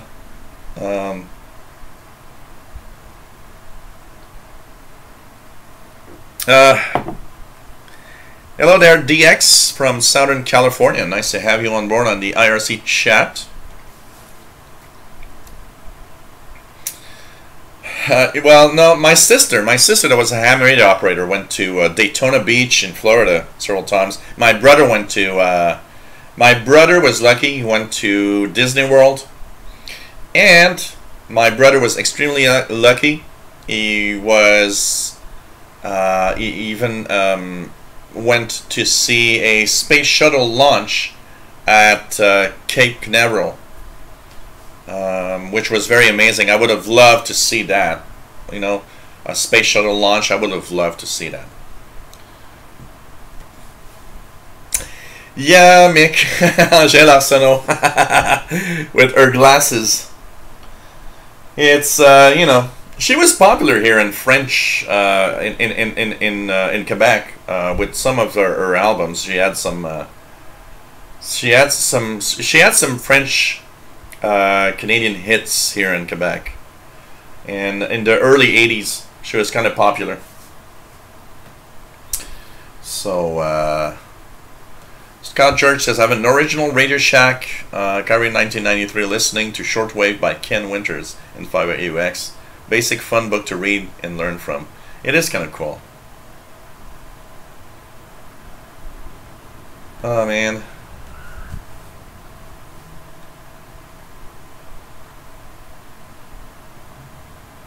And Radio DXer. Gilles put out a question. What's the creepiest shortwave broadcast you have heard on shortwave? What is the creepiest? What is the creepiest broadcast anybody have heard on shortwave? You know, the creepiest broadcast I've heard, I would say, comes from the fact that when you're a newbie, and I see it on the shortwave groups, by the way, when I've seen several posts of people saying, hey, I've heard something on around 14076 that sounds so creepy, and it's JT65. And I gotta say that my creepiest thing comes from the 80s. There was some what sounds like Stanag. I don't know if it existed in the 80s, but it sounds the same as Stanag today. And I remember tuning in with the DX100 right here on a rainy day where it was very, very dark. I was alone in my living room.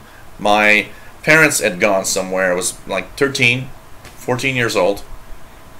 And I remember being scared and creeped out and just changed to a broadcast of some sort because I just thought it was so weird and so mysterious. And that was kind of the creepiest thing, I would say, for me. Yeah, Jason Wallace. Well, I know that there's this guy, this governor there that's still trying to bring back Radio Australia, but you know, it seems to be like a very, very difficult thing to bring back Radio Australia on the airwaves, unfortunately. Mad Reader the Exorcist says, for me it was Voice of America when just before the Gulf War there was an announcement saying no more charter flights out of Iraq, meaning you all have to live out the war. Yeah, that's kind of creepy. That's kind of creepy.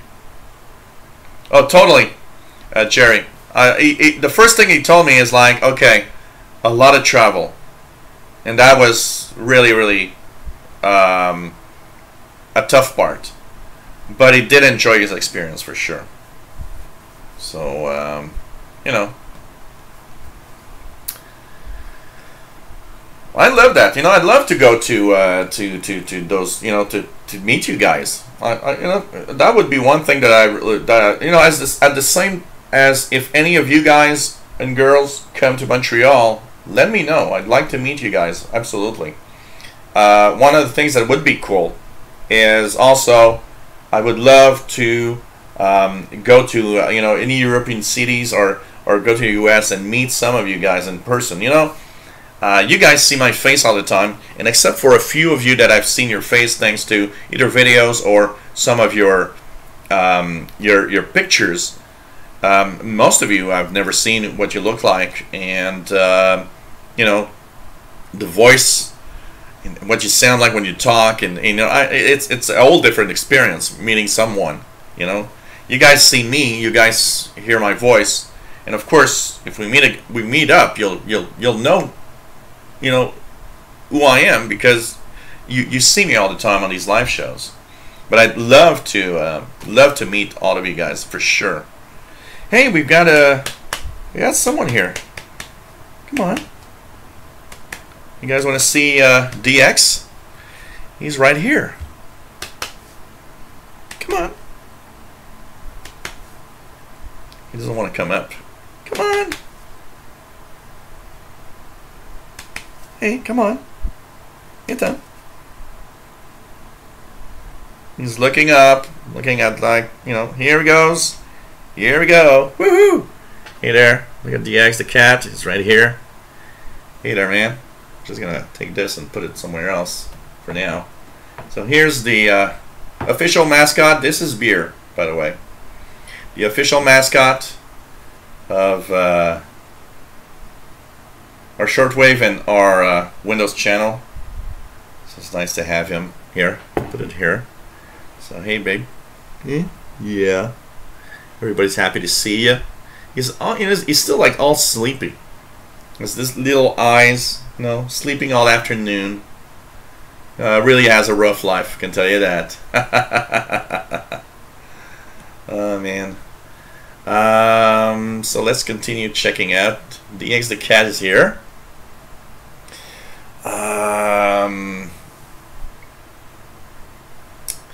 David says the creepiest thing I heard on Shortwave was a backwards music signal. Sounded like badly broken microphone. Not yet very enjoyable.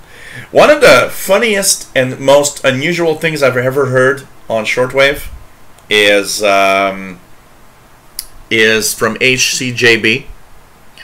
On HCJB, there was a preacher that actually wanted to show us how rock music was a work of the devil, and he would play some rock music parts backwards. I remember he played Stairway to Heaven backwards. He played a Kiss song backwards, where he was convinced that he was saying something, and I was like, okay, that would probably be the #1 most unusual, bizarre thing I've heard on Shortwave. That was very, very unique, can tell you that. Michael Place says the creepiest I heard was some jerks who disturbed a radio station with some woman computer voice and some big bell sounds back in 2008. Yeah, there were a few things. I remember in a Radio Canada International, I remember that the CBC was on strike, and while they were doing the show, they actually were interrupted. That back then there was one of the hours where the show was actually live, and then they would actually cycle that show through the day. And I remember the show was interrupted by workers that were on strike that came into the studio, and you can almost hear them fight into the studio, and you heard the announcer like said, "What are you doing here? Go away!" And that was so weird. Dave Toss says the creepiest thing as I've been away from the hobby 18 years is the amount of QRM noise that I've introduced in my home. I gotta say, that's creepy. All the noise today, just amazing. And I'd love to, Scott George, I was looking at the path of the total eclipse, and I was just thinking, man, I would love to. I would really love to go to the U.S. and experience the totality of that solar eclipse. That's something unforgettable. And yes, that will be.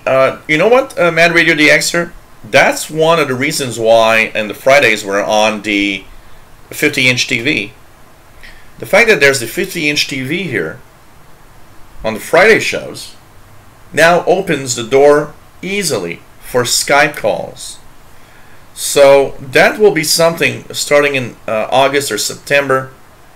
Skype calls. If some of you guys want to just be on the air, say hello, and we could see what you look like and who you are. I think that's going to be a cool thing, and that is coming. Thanks to the 50-inch TV, we'll be able to do that easily, and that's going to be fun.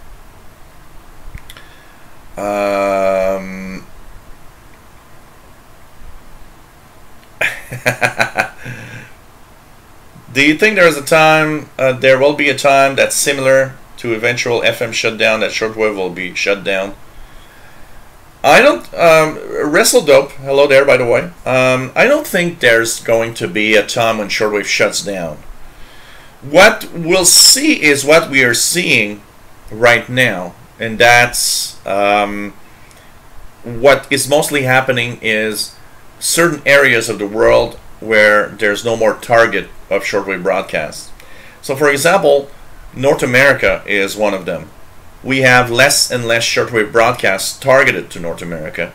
And so North America, I've got to say, at certain hours of the day, it's kind of a dead zone for shortwave. There's nothing, really nothing to listen to except amateur radio operators or, you know, Brother Steer. And I think that's how it's going to operate. I think, you know, North America is part of it now. I think Europe will be next, probably. Europe will see a decline in shortwave broadcasts from as time goes by.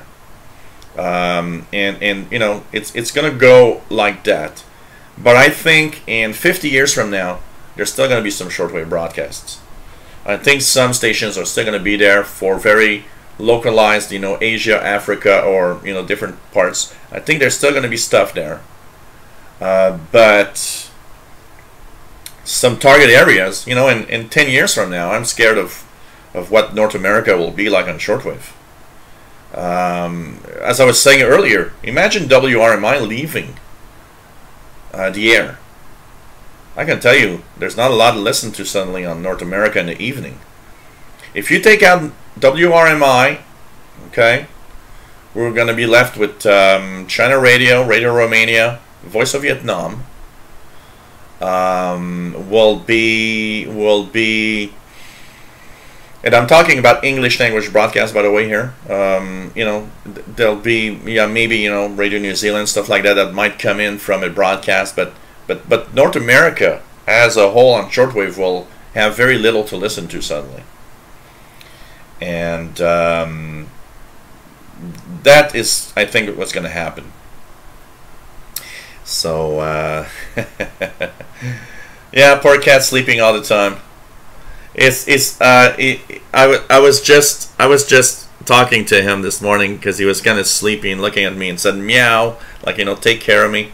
And I looked at him and said, okay, Paul, you got to work now. Okay, so you got to do something to bring in money. So we're gonna do a cat channel with Paul the cat, and he's gonna have to work for his food now.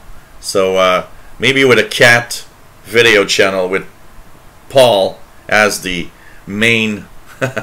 You know, I would almost be jealous if I do a cat channel with Paul the cat and that it'd get more views than any other channel that I got.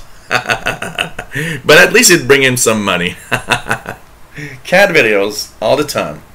Welcome to the live 24-hour cat videos all the time. The only channel that has 24 hours live cat videos. Oh God.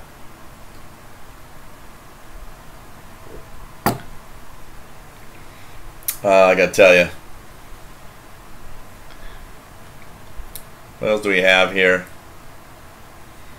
Yeah, some pirates. But there's a lot of idiots on the amateur band. I gotta say, so many idiot amateur operators. I gotta tell you that. Oh, F. Blassie. Yeah. Oh, you know what? One of the creepy things, when the Gulf, actually when Iraq invaded Kuwait, I remember back then I did not hear that because I was not listening. But a lot of people said that they could hear the announcers at Radio Kuwait being kind of, you know, shut down by the Iraqi army. They invaded the studio, and apparently you could hear the fighting within the studio before it went off the air from Radio Kuwait directly. That's pretty that's a pretty creepy thing, I can tell you that. Probably, like David says, more low-powered stations. You know, I wish they would open up and make it easier for anyone to own a shortwave station, why not? That could be cool. I would see the shortwave bands covered with low-powered operated private stations of all sorts, of anyone that wants to do a little shortwave show. You know, it's kind of cool. Kind of cool.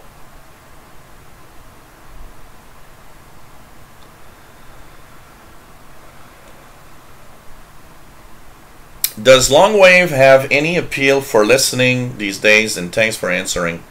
WrestleDope, well, in North America, not really. It's now mostly populated with you know, non-directional beacons. There's some experimental stuff, but here, you know, it's so noisy here that there's nothing I can DX. In Europe, there's still a few longwave stations that are there, and I think for Europe there's still, you know, there's still some stations, but I don't know what's going to happen with longwave in the long term, because, you know, all of these high-powered European stations are slowly turning off their transmitters. You know what's happening here in Montreal, which is very amazing? We are actually in a time, you know, when a lot of people say AM radio is dead. Okay, we have here in Montreal, okay, so many AM radio stations now that actually there's more than when I was young. There are more stations on the AM now today than when I was young. And now there's, of course, 600 kilohertz CFCF, the old CFCF frequency. They've actually, there's a station there, .6, 0.6. When you try to put the, when they advertise, I'll try to turn on the volume. So 600 kilohertz, 940 kilohertz, which was the CBC frequencies. Well, actually CFCF was on 600. 690, the sports station, is on a French CBC frequency. 940 kilohertz is a new stock station that should be starting. Now it's kind of sad because they've been saying they're starting. It's been music and music and music all the time for the past months. It doesn't seem to be working out very well. But right now we've got new stations. We've got a new station on 600 kilohertz. And I'll try to have you guys see the hear the identification. It's CFQR 600 kilohertz. I'm surprised at how many stations are trying to get the AM band here in Montreal. I'm very, very surprised at that. Can tell you that. Paul could have a vanity call. Well-trained Paul, he's going to be the first cat to be an amateur radio operator. What do you think? Well-trained Paul to be the first cat amateur radio operator. His call sign will be... There we go. A new English voice in Montreal. Soon, we will be offering the communities on and surrounding the island of Montreal a better blend of information and conversation on this heritage frequency. In the meantime, stay tuned for updates and enjoy some of your favorite music as we continue building this new voice on Montreal's airwaves. And they have basically 80s, a choice of 80s, 90s, and 2000 music playing, but CFQR 600. Hey, Jing Dagger, nice to have you here. Pretty cool. Pretty cool. DX Meow Mix. Yep. Oh, man. The guy I saw doubling for you, Joel, looked like 7 feet tall, 400 pounds. Wow. God. Kind of bigger than me. I'm like 5'9" or something. Yeah, CFCF TV was channel 12, yeah. And they had the CFCF AM radio outlet. It was the same enterprise, basically. For sure.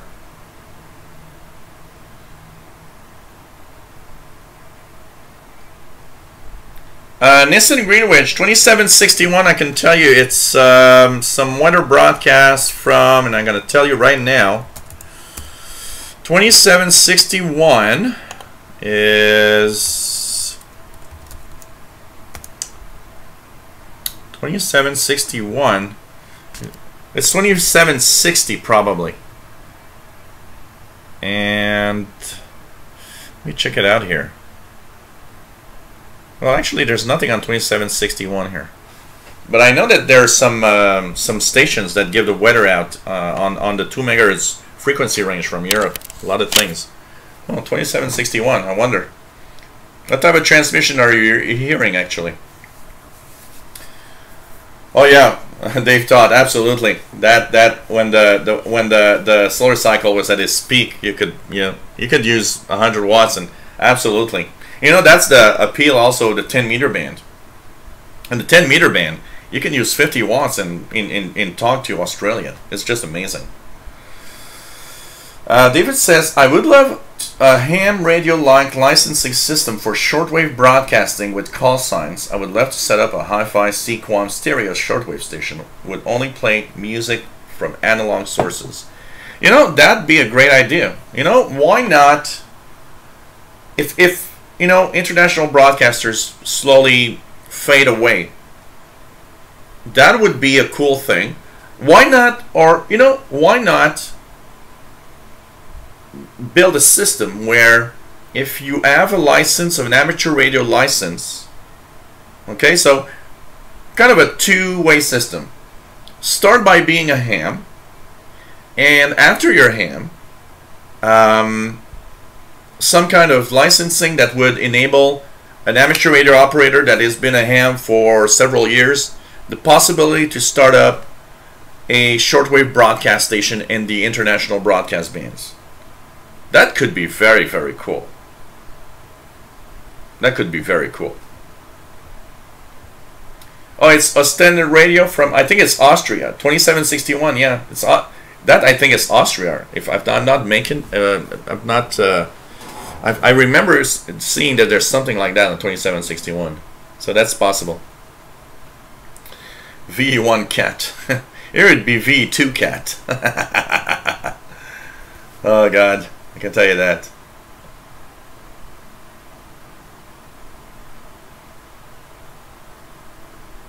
Yeah, Jane, that's pretty much what a cat does. Paul the cat could get his ham license. Now those would be popular videos. Oh, I can tell you. Imagine Paul the cat saying meow to everyone around the world on, you know, his call sign would be something like, you know,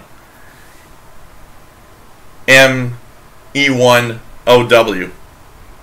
Meow. Meow. I think it's Austrian. I think that station that you've talked is Austrian, Nissan. But I'm pretty sure it's Austrian, not from Belgium. Yes, fast load. There are idiots that hate what I do, and they have a lot of fun in just doing that, and I don't really care. Okay. It's always the same thing.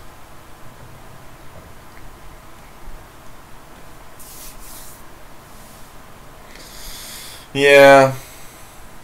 You know, here in Canada, and by the way, fast load, hello there. Here in Canada, it's dreadfully impossible to get any kind of license unless you have some money. Just getting a license to broadcast some kind of private station, okay, you're already in like $200,000, $300,000 spent, and you're not even sure you're getting your license. It's just to do the study. It's just to pay for, you know, whatever you have to pay. It's super complex, and you know what? I think it's way too complicated.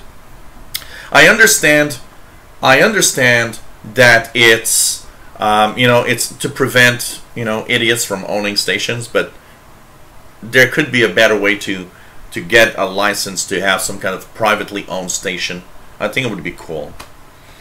Hey, you're watching the Shortwave Show, and it's been 2 hours and 44 minutes now that we're on the air on YouTube live. And of course, we talk about shortwave. And just a reminder for anybody that wants to help out, there are two ways you can do so. Patreon.com/radio and computers. There's already 12 supporters there that give me a little something every month. I want to thank them. It's very, very cool. And of course, now I've got my fantastic personalized paypal.me little place. So paypal.me/shortwave is where you can actually give me a little something and help me out in creating these live shows. I'll be increasing my output starting in August. Starting of the week of August the 8th, we will have a live show every Friday. Every Friday. 2000 hours UTC. Of course, we'll maintain our Saturday show every 2 weeks. And, it helps me a lot in giving me, the possibility of continuing what I do and what I love doing, for sure. So, yeah, I did see that, William Helms. You're a big guy. It's like, okay, everybody wants to see the expedition bag. So, okay, technically, what I do when I go to the expedition, I have this backpack. Okay, because I go to Perry Island pretty much by bike all the time. So this is my backpack that I put everything I need in here. So the basics that I will have, okay? One of the things that I will always bring with me is, of course, the Icon SCR20 or a scanner radio. Sometimes I do bring along a scanner radio instead, but that's one of the things. I will, of course, have a receiver. So in this case, Texan PL680. So this is one. I'll have a receiver. And after that, of course, alkaline batteries of some sort, so that I can power my receiver in case of an emergency where the alkaline batteries, the rechargeable batteries in my receiver is going to be dead. So one of the things you need to know is that, remember, if you go on the expedition somewhere, you need power, and you need to make sure that you have power. So if your rechargeable batteries go dead, you need something to replace. So, some kind of alkaline batteries that I'll keep in here just for that. Take care, Kevin Y. It was nice to have you on board. And I'll tell you that about the discount fast load in a few minutes, and you'll understand why it's not up yet. One of the things that I will bring along also in here is a book. I am a tech guy. I will often bring a tablet. So one of the things that I often bring with me as technology, of course, is my little Windows tablet. This is a cheap $100 tablet that actually is quite cool. Has Windows 10, and I can, take notes, check out the schedules of stations and things like that. So I'll bring that. That's my technology stuff, but you don't have to. I will, of course, bring a book that I will take notes of all sorts if I need to. And, log stations, stuff like that. Keep information about what I see and what I do. Of course, I'll bring on my camera. I will bring along, of course, some wire of some sort. So this one is, now it's pretty tangled up, but in here there's like about 30 to 40 feet of wire. It doesn't show, but there's really 30 to 40 feet of wire in here. And to hook it up to my receivers, I will often bring these little alligator clips. So like that, I can clip to the wire, and I can clip to the portable receiver. So if I want to listen, say, with this, I'll just, clip the wire directly to that telescopic antenna. And of course, I'll send that wire in a tree so that, of course, I will have the possibility to, put a little something like a rock, a little rock, or a little something that you find there. You know, I always find a rock or something that I can use and throw it in a tree in such a way that I can actually easily bring it back if needed. And this is, of course, one way to have a lot of fun. I sometimes have, you know, I was trying to find it. I do have a brand new 100 feet black wire that I couldn't find a roll. From time to time, I'll change the wire and, you know, get something else. Of course, sustenance, it's not here, but, you know, something to drink, water. And because I go there by bike, one of the things that also is essential is because I will, of course, spend a lot of energy going there by bike. It takes an hour. Coming back takes an hour. And also, it's going to be hot, and, you know, usually it's warm, and it's like, okay, not only water, but something like, you know, orange juice or something that has some sugar in it to, you know, just keep up the energy level. And some food, you know, I'll bring some comfort food of some sort. Yeah, well, if I bring beer, I'll probably get arrested by that idiot, that idiot woman cop. Because here it's like you're not allowed at all to have alcohol in a park. So you know, the only thing I've done from time to time is if I really wish to do a little something with alcohol, I usually don't do much of that when I go there. But if I do at some point want to do something, what I'll do is I'll bring some juice and mix in some kind of you know, vodka in it or something, and just, you know, if they come through, they see they see that it's like orange juice, so it's like innocent looking, and they don't ask any questions. But in general, I don't bring this. I think I went there maybe once with alcohol. Most of the time, I just bring regular water and juice. And that's it. And of course, a little bit of food to eat a little something. You know, I often have a bag of chips and stuff like that. But you got to be prepared mostly, because that's the most important thing. To not forget the power, because that's how you power your radios. They don't work on their own. They don't work by just, you know.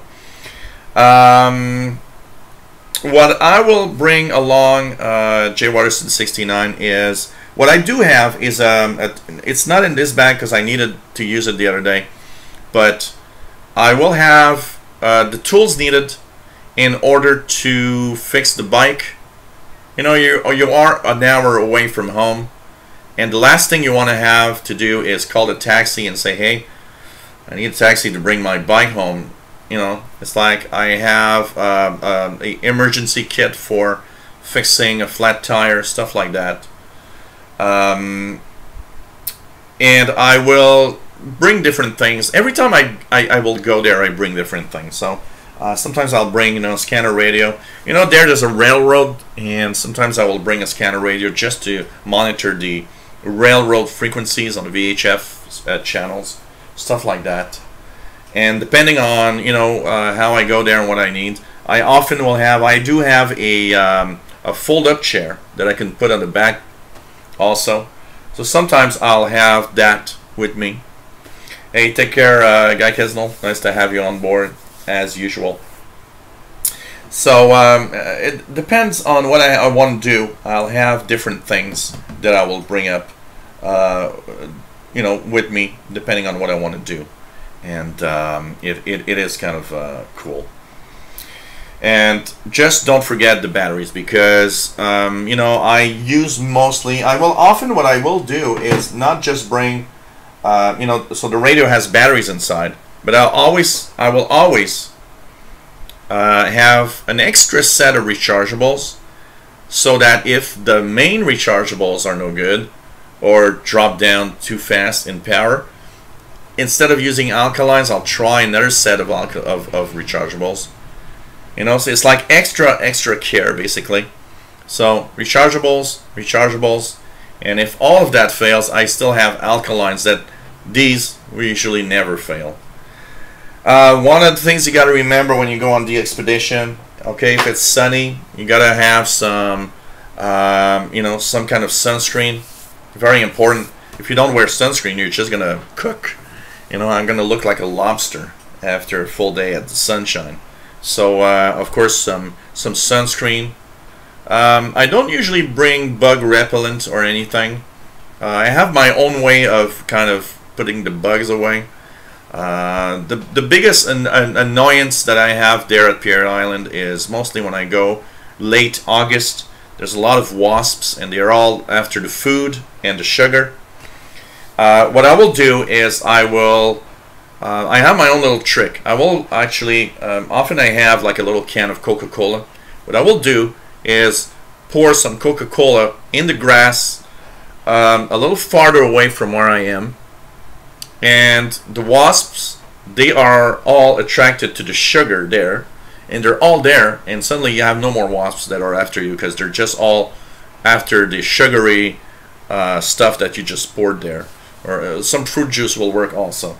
So that's another way. But for the rest, I don't really, you know, in a big city, I'm not doing a de-expedition in a, you know, very, very closed forest area of Quebec where, yeah, bug repellent is like an absolute must, especially now with all the rain.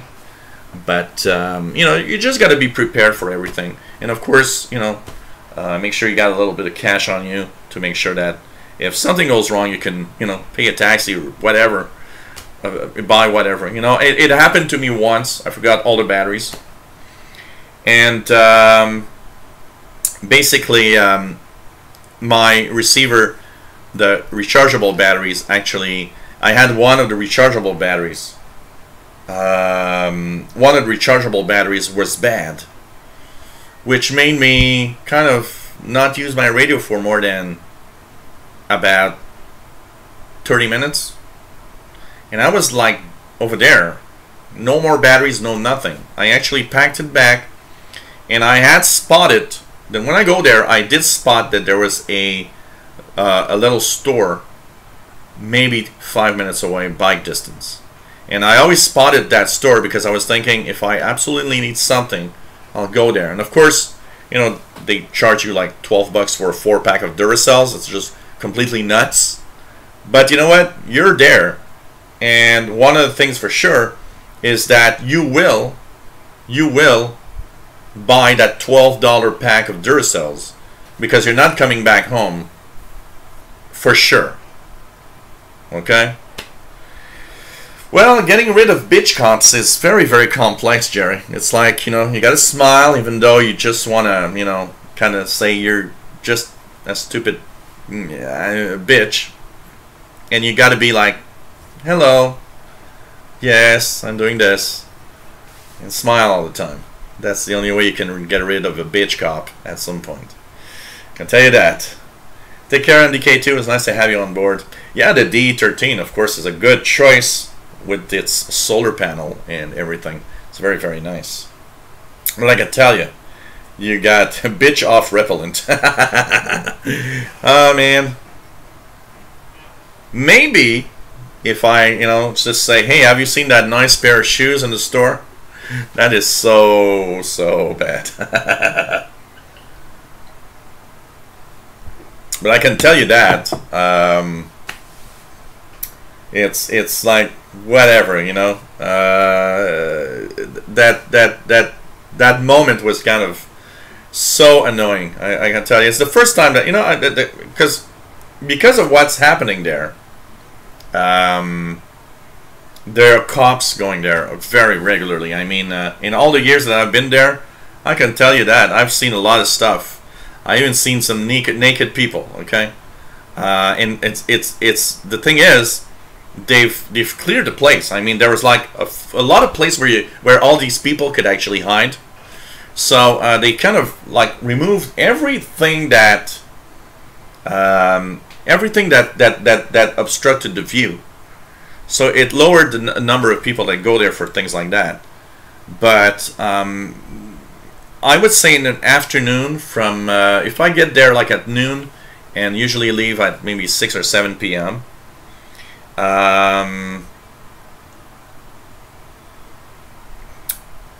7 p.m. The cops will go there probably at least 4 times during an afternoon. And they come in by bike because cars are not allowed on the island there. And so, you know, usually when there are guy cops, there's never problems. But I got to tell you one thing: that woman cop, that woman was a bitch. Okay, it was just really one of those moments that you got fucked up. You know, can tell you that. Yes, I can refuse. Well, then they're going to bring me to the you know. What are you arresting him for? Hanging wire in trees? No, I don't have any problems with dogs at all. I actually like dogs. Well, it's, you know, Parrot Sailor, you don't really need cops in the park. It's just that probably some people went there were kind of offended. You know, I saw a thing once that made me understand why cops go there. There was a family, you know, one afternoon that I went there, there was a family with children. And they were like picnicking there. There was like 10 people and 3 or 4 children. And I was on another picnic table, and I actually saw 2 guys doing it. And not even like, you know, taking the least precautions of like, let's make it so that nobody sees anything. And I remember hearing one of the women on the table, picnic table, saying, "Oh my God." And I said, what the fuck are these people doing? I mean, come on. You know, there's children, what are you doing? And, you know, at least if you want to do something, do it somewhere where nobody sees anything. And when I saw that, I understand now why there must be tons of people that have actually complained about, okay, you know, I can't go there anymore because it's like there's naked people sometimes, and I don't like that. And it's okay. I mean, it's fine. I don't mind that the cops come there they could be there every 30 minutes. I don't really care. It's okay. It's that only one time with that bitch cop. Because the other times, there was no problem. You just pass through, look at what I was doing, see that there was a wire in a tree, you know. But and everybody's scared of me because every time I go, I bring this. They all think I'm a cop. They all think I'm like some kind of cop park. You know, I'm a park cop of some sort. So the funniest thing is every time I get on the island and I put my R20 on the table, picnic table, you see like tons of people leaving because they're all scared. They're all saying, "Oh, that's a cop. We're gonna be in trouble. That's a cop." And it's just funny because every time I put it on the table, it's like, okay, all these people are leaving. They're all doing, you know, things that they shouldn't be here, basically. But it's just, you know, that's the way it's doing. What else do we have here? Steve P says, like the wasps, try putting donuts in the grass. Yeah, same thing. As long as there's something that they can they get occupied with. Nathan Greenwich, what's on 50 megahertz? It's the 6-meter amateur band up to 50 to 54 megahertz. So when sporadic e-skip happens, you can actually listen to stuff on 50 megahertz.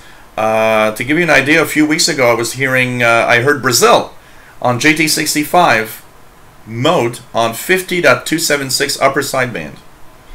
There are some 50 megahertz repeaters from amateur radio also. That it depends. Here in Montreal, there's not a lot of activity on 6 meters, but depending on where you live, sometimes there are. So listen from 50 to 54. You never know what you can hear. And when sporadic e-skip works well, you'll hear amateur radio operators in upper sideband in the lower part.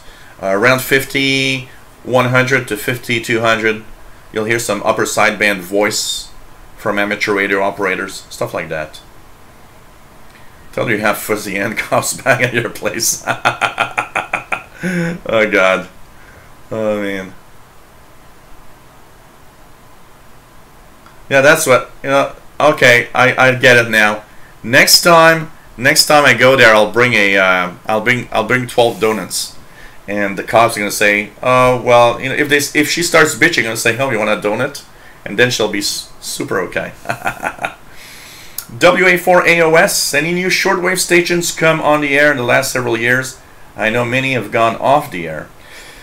Well, what we see is a change in the way that things are happening. In the past several years, what happened, and what is probably the biggest thing, of course, we've seen, you know, stations go. We've seen hopes. You know, I remember that station, Global Radio, something like that. What was the name of that station? 93, 95, Global Radio or something like that. That promised to be like an amazing shortwave station. But one of the things that I would say is really changes when WRMI, which was a very small station, purchased the Okeechobee, Florida transmitter site of WYFR, and they started putting on the air relays. I would say with WRMI putting on the air relays, we actually have more shortwave stations on the air through relays and through different things today than we had maybe 2 years ago. And one of the things that actually I noticed the other day, I was on the when I was listening on my balcony, I actually noticed that I could actually select what I want to hear throughout the evening, which was something kind of difficult 2 or 3 years ago because you didn't have that much choice. And now with all the relays coming to WRMI, there's actually a lot now that comes from the fact that, okay, now I have the choice of listening to Radio Slovakia via WRMI or listening to Romania or China Radio, and that is refreshing. And I would say in North America particularly, we do have more choices in the evening than we had a couple of years ago, for sure. So that's for sure. And for answering your question, fast load, yeah, your TRX1, to answer your question, fast load, because fast load gave me a nice little discount antenna. Actually, my backyard balcony is about to fall down the 3 stories where I live. So what's happening is that the landlord here is going to actually totally redo my back balcony and part of my shed. So until he does that, I can't put the antenna up because I'm going to have to take it down anyway.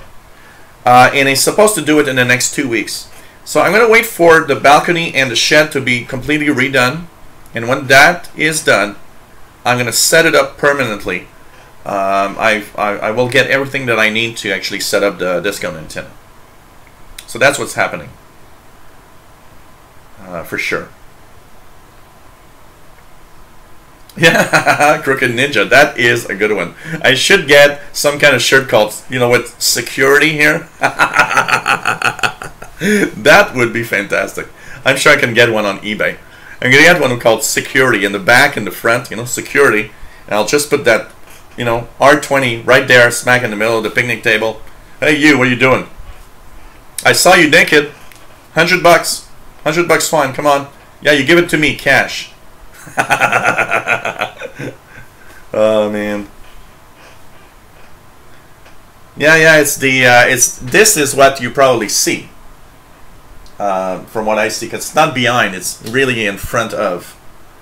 And it's the little hook for I had like a flying pig and a little airplane that would go around here, but it's probably this. That's probably what you see, because I can't see anything else apart from that, for sure. Electronics USA, hello there, and enjoying the show from South California. Nice to have you on board, for sure. Yep, 50.125 is the calling frequency, and it's pretty cool. Yeah, we're at 3 hours and 8 minutes and in counting. And is it sporadic as in spores and radical? It's sporadic, yep. Sporadic, like spores and radical. Yeah, 55 minutes till the mighty KBC will rock the airwaves on shortwave. Oh yeah, I'm sure she's anti-gluten. She's anti-man, anti-everything, I can tell you that. Take care, Jeff. Kitty5QDA, always nice to have you on board. Really, really nice. And what else do we have here? Take care, Jerry. Always nice to have you here, for sure. Hindu and Toma, nice to have you here. Americano Filipino signing in. Nice to have you on board, as usual. As usual. God. Okay. So I just want to say again that we will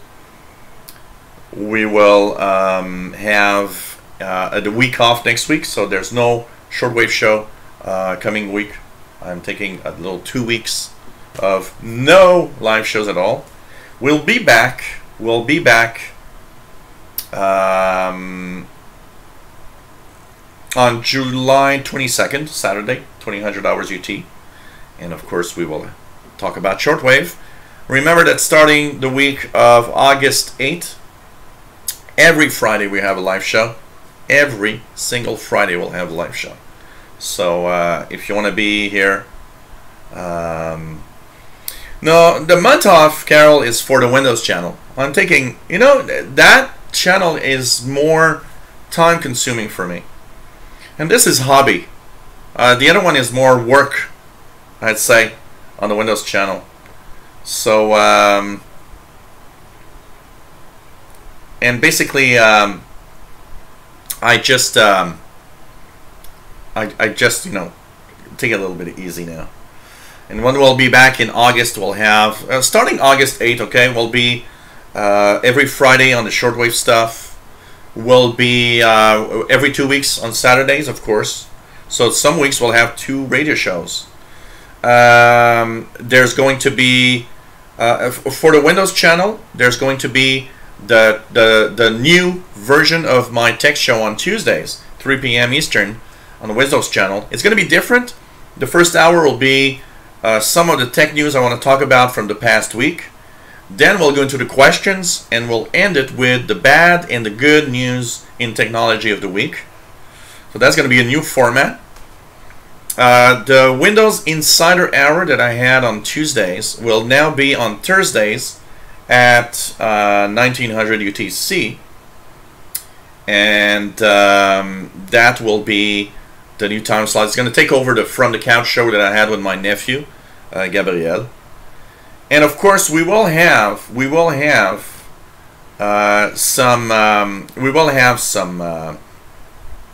some shows like, you know, with my nephew Gabriel from the couch, tuning the shortwave bands and so on. So there's going to be a few things for sure that we're going to listen to and check out. If you guys want to try out, you can try to send a little email to CKZN, the CBC outlet from St. John's, Newfoundland, which just shut off the transmitter. They turned off the transmitter in kind of an experiment. Will they come back or not? I don't know. I've got to say that it's nothing is sure about that. Apart from that, what I want you guys to do for the next 2 weeks and report back to me in 2 weeks. Okay, let's write to their shortwave stations. You know, take at least one of the stations you listen all the time. Send them a little email, a letter.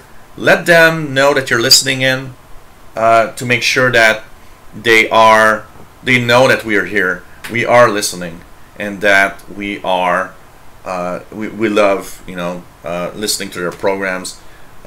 So like that, you know, they're of course going to, you know, at least know that there's an audience out there, and hopefully kind of, you know, slow the pace of stations shutting down. Hey, Joshua Gosnell, nice to have you on board. Just been on 10 meter and 6 meter. Let's check it out, just by curiosity here. I'm going to check out 50.276 out of curiosity for anything. So 6 meter doesn't seem to be open. What about 10 meters? Nothing much on 10 meters. Nothing much on 10 meters right now. So let's check out anything. It's 2300. What is there at 2300 that could be interesting to tune in? Any stations coming in?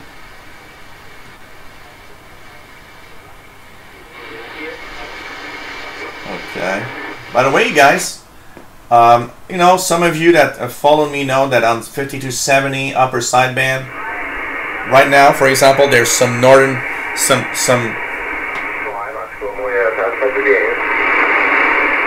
5270 is kind of a frequency where there's these guys that go fishing and in the northern part of the province of Quebec, and because there's no phone or anything, they are using these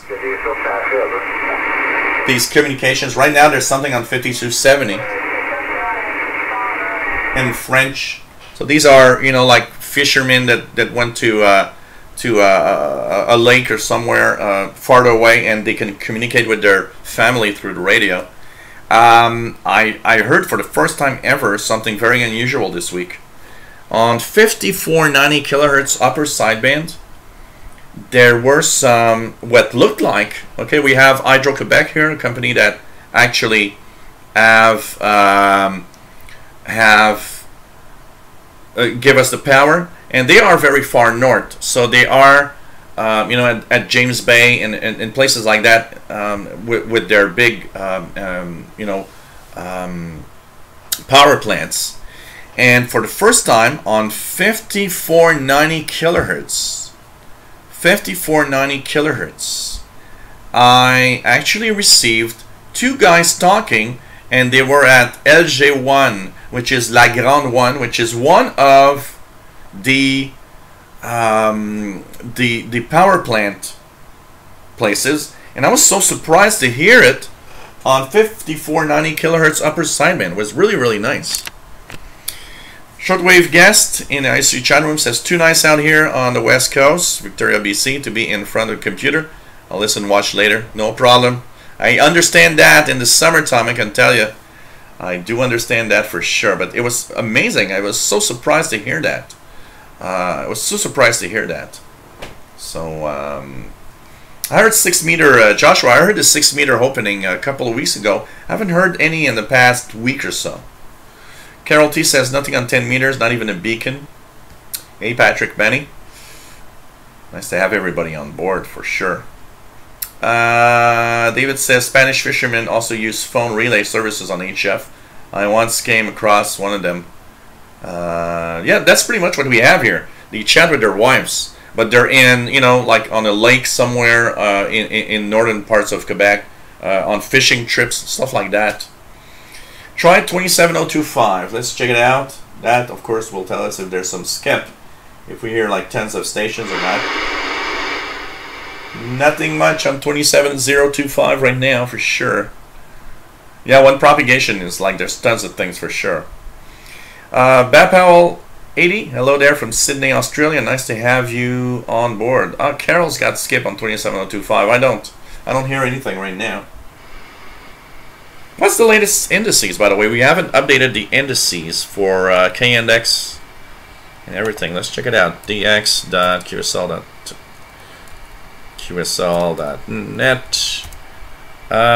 Latest solar indices for propagation. Solar flux is up to 87, which hasn't been that high in a little while now. K-index is still 1. You know, they were announcing possible G1 forced geomagnetic storms. For now, pretty quiet. K1, solar flux of 87. That's pretty good. Propagation should be pretty interesting tonight. I gotta say that. So that could be very, very interesting. Joshua says, I worked like 10 stations on 6 meter on July 1st with 2 6 FM FM simplex. That is something we don't hear so often. FM simplex. I've heard a few times, but not a lot, I can tell you that. Dave Todd says, in the 70s, I worked for Natural Resources in Ontario on 46 megahertz. It's pretty weird during E openings. Oh yeah, I remember in some very, very strong openings, listening to some U.S. Law enforcement cops and stuff like that on in the 30 in the between 30 and 50 megahertz on my scanner. Pretty amazing, I gotta tell you that. So hey guys, it's been 3 hours and 20 minutes. I want to thank everybody for being here, for having fun tonight. We talked about radio of all sorts. Remember, you can help me out on Patreon and join 12. We have 12 patrons right now. There's also my PayPal that you can actually give me a little something. Helps me out a lot. I've got a new personalized PayPal now, so you can go to paypal.me/shortwave. But of course, if you still have the old Yahoo email, it still works. I haven't heard RHC on 14140 lately, Bobby. I'm wondering if they haven't changed their frequency. Because lately, all I've been hearing is Oman in Arabic. That's pretty much all. So, yeah, check out the Tam-Tams in the park. Yeah, have blessing. So I want to thank you all for being here. I hope you enjoyed today's show. We'll be back in 2 weeks. Remember that. Next week, no show. Saturday, July 22nd. And yes, Joshua, you need to come back here more regularly. We need to have a more regular show with everybody. But you know, I know it's kind of hard. It's and it's not always possible for everybody to join in, you know. Thank you very much, everybody. Merci beaucoup. Really had a lot of fun. Expect videos being posted on the channel, okay? Even if I'm off for 2 weeks, I can tell you I will post videos of some, you know, portable receiving for sure. Don't worry, Jane Dagger, I'll come back safe for sure. Thank you, everybody. You guys are great. Thanks, everybody, for the support that you are giving me through PayPal and everything. Thank you so much. I mean, without you guys and girls, there would be no show for sure. And